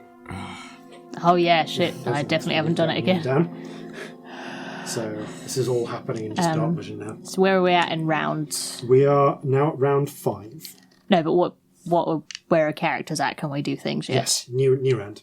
Okay, Celestia really properly starts panicking because somehow the like trapped underground thing starts hitting. Yeah. She starts looking really properly panicky and just takes a whack at it with the guitar again. Okay, here goes. Oh. Roll damage. 10. Okay, you do 10 damage. That's enough to shatter the mechanism. The plane of force over the door breaks collapses, and the planes of force that have been created go haywire, slashing in every direction before disintegrating. Everyone give me a dexterity save, please. Okay. 1. 7. 27. A 1's a 1. So Corzin came out best from that. Dunno. Well, what's your current hit points, Corzin? 41. You'll probably make it out of this. No one else is. 21, 20. So 23 damage to. Yeah, I'm down. I think to everyone. Did Down. someone get a 17? No, they didn't. Yeah. Okay. So I Corzin. got a 7. No, got a Corzin, 1. you get slashed up, and you see the others hit the ground. Jeffrey narrowly I had leaping out the 1 way. hit point. Oh god, I had 12. Yeah. I have 17 hit points. Okay, Corzin, what do you want to do in round 5? And Right. Jeffrey, is there anything Jeffrey can do in round 5? If I hand Jeffrey another healing potion. Oh yeah, Jeffrey knows what to do with the healing Yeah, potion. I'm going to tell Jeffrey to give that to Scamp and put another cure wounds into Celestia. Jeffrey scampers over and force feeds Scamp a healing potion as you all scramble up and out. Come on, it's down. We're getting out of here. Okay. You scramble up and out in round 6, and that means you escape the regain. chamber. Oh wow. You regain 7 hit points. Okay. Thank you. Which means you are out of the chamber before round 7, or the next poison hit would kick in. Also, that is balanced perfectly on the side of my dice tray there. I'm going to take a picture of that. Oh, nice. Amazing. Show us later. Put it in the chat. Yeah, I will. Yeah. The 4 of you, Jeffrey included, scramble up towards the stairwell, your bagged corpse in tow. Is there like a window where you can see sky nearby? When you get to the door at the top, you're able to peer through a thin hole in the door and look up and see sky. Just fully takes a minute and slows her breathing down while looking at the fact that there's definitely sky available. Okay. Oh, that was nasty. Yeah, it was very bad. I feel funny. Trapped underground is not my favourite thing. It seems to happen far too often. I know, we need to stop getting ourselves into these things. Also, I feel terrible. Does anyone else feel terrible? Where the fuck's my healing potion? Fucking hell. Whew. I'm going to take a healing potion because it seems like the time. Are either of them still poisoned? Should we? Oh yeah. Lesser restoration. Oh yeah. Oh, We're all love you. poisoned, so... If we're all poisoned, then both Scamp and Celestia will get a lesser restoration. Cool. Oh, thank you. Poison, the pair of them. Should we maybe take a short rest? If we can.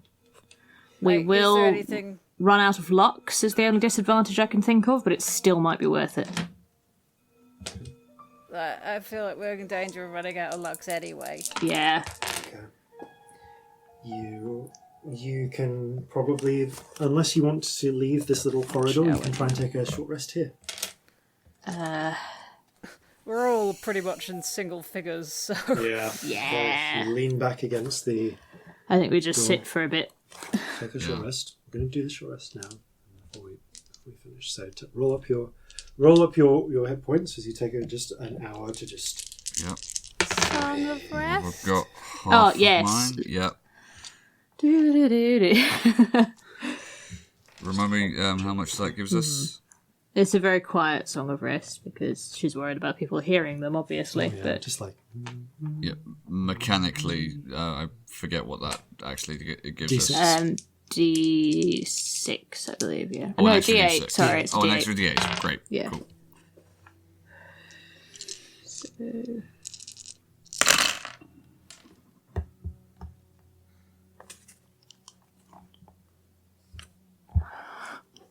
Adding is hard. Yeah. Okay, that's much more respectable. 52. I'm gonna roll another one, actually.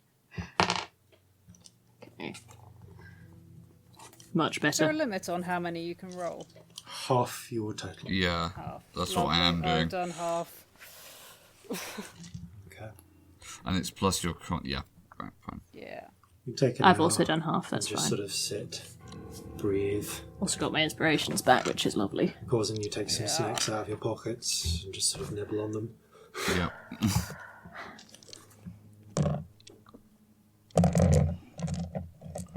And then Towards the end, actually, I will just take a minute and go, alright, that was awful, but we've definitely done worse. Let's just get this over with. Flash Yeah. of rainbow, you both get inspiration. Because I Oh, just feel like it excellent. might help soon. Yep. as you finish your rest. Because that's 10 minutes, like, hopefully. Enough time. The other door awaits. Jeffrey takes the lockpicks. I'll check it for traps. Quick. With help, preferably. Yeah, I will assist. Lovely. Does having a short rest have any effects on your coffee consumption? Do you have any? I don't have any left. You've slept. Yeah, I Good. only had one and I've slept, so yeah. So that's 25. 25. Okay. No traps, just locked. Just locked. All right, Jeffrey. Off Do you your go. stuff. I think the traps are on the other side. Oh dear. I'm gonna do the bending luck for Jeffrey. That takes it to 15. Again, Just Relatively straightforward double looks. checking a rule here. yeah. It is possible to spend a higher level spell slot in order to cast a lower level spell, Yeah, you can. Yeah. even though there's no mechanical benefit from doing so. Yeah. Oh yeah, no, absolutely. you can spend higher spell slots. Cool. All right. I may have to, but let's see. With a click, the door opens, swinging open into the empty nave. Coming just round the corner and set a little bit further in is the altar. Little spirits flit around. Now, Right. are we fairly certain that if we trigger this thing, we're going to have a fight on our hands? Yes. All right. I think I've got something I can do. I think it's the best thing to assume. Asking nicely. Corzin is going to cast protection from good and evil on himself. I mean, it might be worth asking nicely. Scamp, I think you're better at praying than I am. Ugh, you're better at talking than I am, though. True. Okay. Right. But I can't see it. Yeah. We can point it out to you if that's. No, of you're any right. help. I'm better at talking. Wish me luck. I'll go and kneel in front of the altar. You step out. Good luck. As you head towards the altar, spirits flit behind it. And again, that's She's sort of looking real uncomfortable. halo-ish form begins to form up behind it. I'm going to pass you some incense as you go. Thank you. I light it with prestidigitation. St. Stitch, Father, I presume. Several more of these spirits flitter around and begin to peel into the aura emerging without. We need some of your phoenix down. We need it to bring back somebody who is a worshipper of you.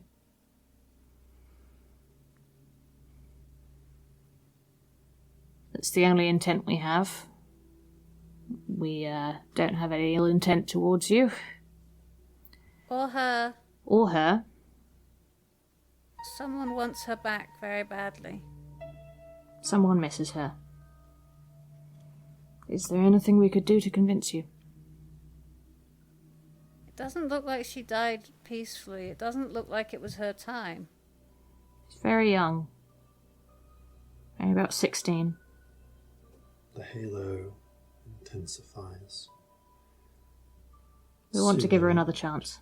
kneels a little and starts. It seems almost like you can see just like lines, echoes of a humanoid form. You hear words, you feel words place themselves into your mind.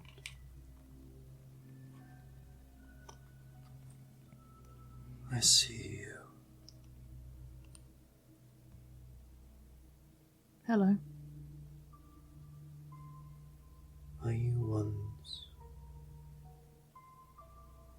who would connect threads or break them.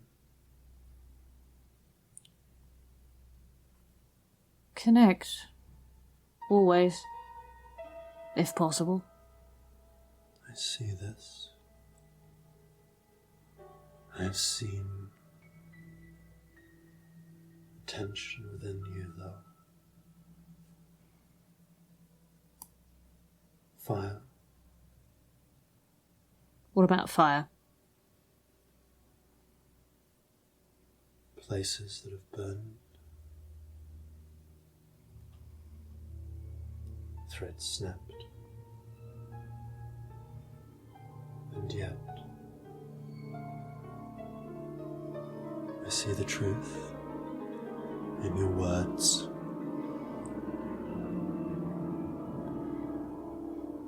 You're ones who bind together, connect. This thread, will it bring people together? Yes.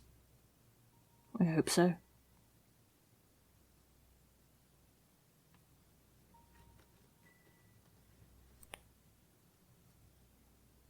She's looking like real shaky with this territory. It is not for me to stop you taking her fire. I see from your companion you have tasted of it before. Yes. It burns with uncommon strength for one not fed by praise.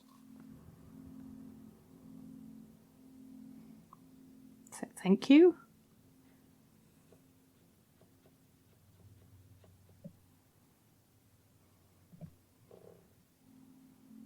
Bind, stitch, bring together, form bonds, unite. The halo quivers for a moment and then collapses into a multitude of spirits, leaving open the way to the vault. I think I might have just talked our way in. You did it. Oh, It's okay. very shakily get up. Right. Go over to the vault. Okay. There's a keyhole. I need Jeffrey.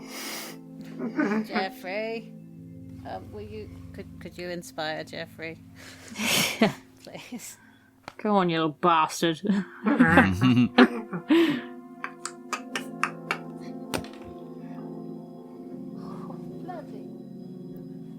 Jeffrey's needing this inspiration, I see. Yes, Jeffrey is needing it. I will also bend fate just to... Fucking hell. It's a 16. Okay, that is once respectable. again just enough. Not powerful locks. I have disadvantage right now on these checks, and only one more than Jeffrey. So Oh, Jeffrey God. is better bet. Oh, Jeffrey is a much better bet than me. Jeffrey finishes picking the lock, it swings open, and the door swings open. Within, there's a small lead-lined vault containing a small number of artifacts. There is what looks like a distaff for spinning thread, carding comb, a complex looking woven pattern in thread folded over onto itself. So you can't quite see what's there, but you do notice amid that pattern is cloaked in blue, a yellow circle with a black line running through it, What does that mean? like an eye in the blue. Oh. Why is that here? And there is also a small iron egg. What is that? What? That's what Phoenix Down came in last time, wasn't it? An egg. No, but the eye. That's The eye. Oh, with the eye. Yeah, that. Appears to be I'm a gonna small... draw a picture of that. All right. I want to pick it up. Carefully pick it up and extend it. It looks almost like a tapestry or a scarf that extends down, and it seems to depict 3 things. To one side, on the left, is a many-tentacled blue creature with a golden eye in the centre. Streaming out from it are silvery threads in every direction, wrapped around the tendrils. On the right-hand side is something that looks bestial, huge, almost like it's hard to describe, a huge fanged maw, horns, a spiked carapace, stitched in relation with mountains behind that it seems to tower above. But as it raising one claw in a way that makes it look like it's raising the mountain next to it. Gesturing with another that makes it look like it's cracking the earth. Oh. And in the centre, above them, is a serpent with wings of multicoloured flame.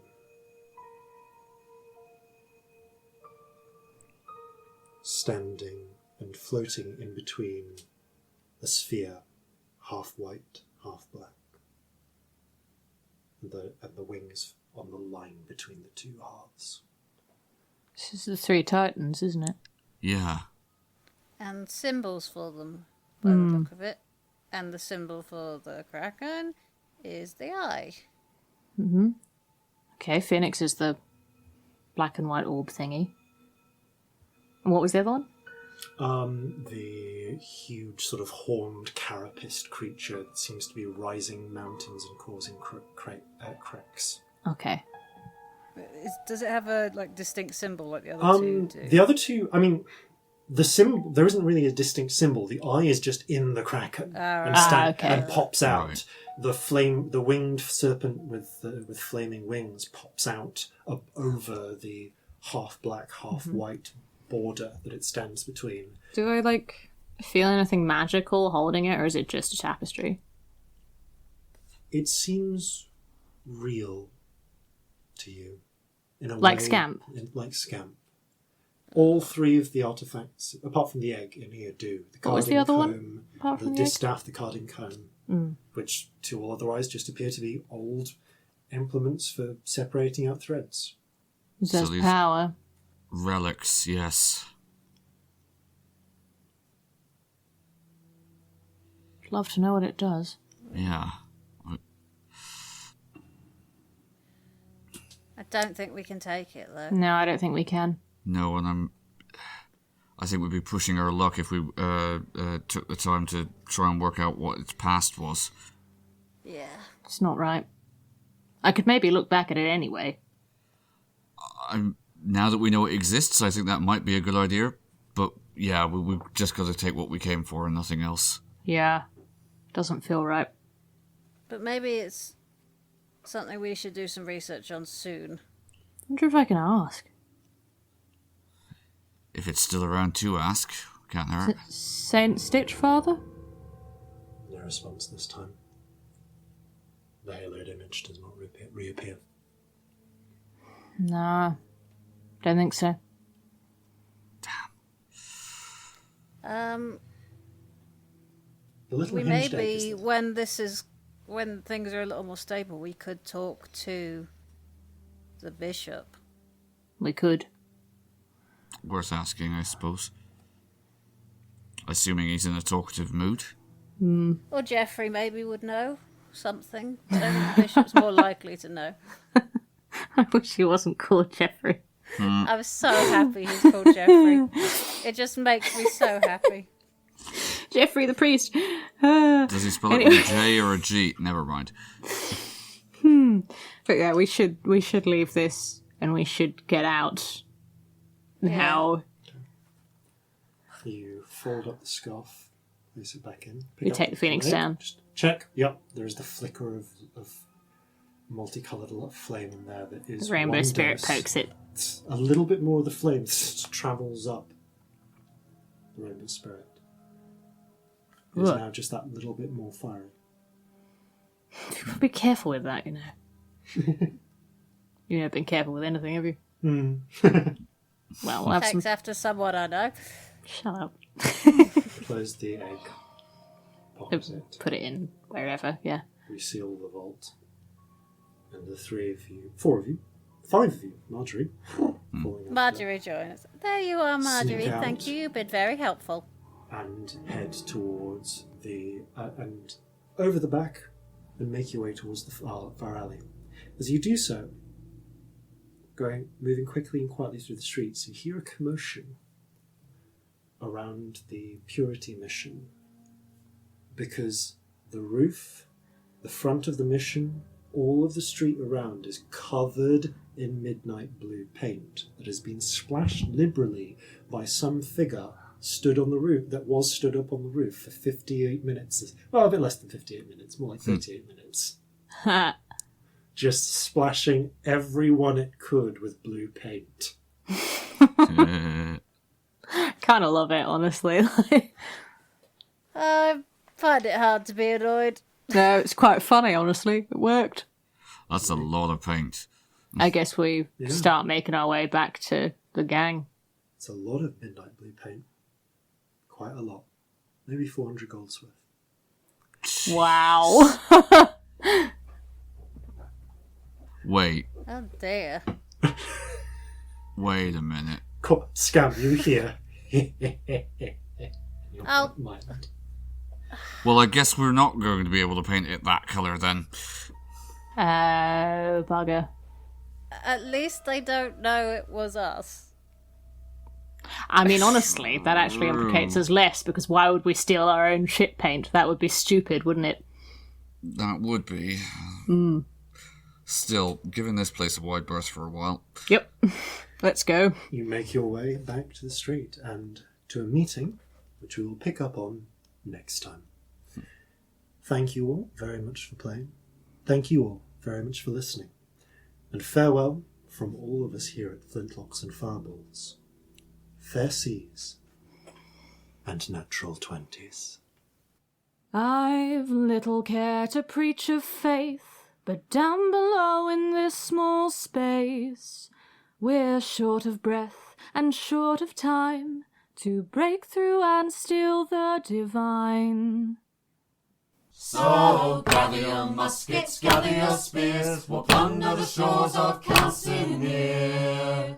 No kraken, storm or spell we fear, so come and sail with us, my dear.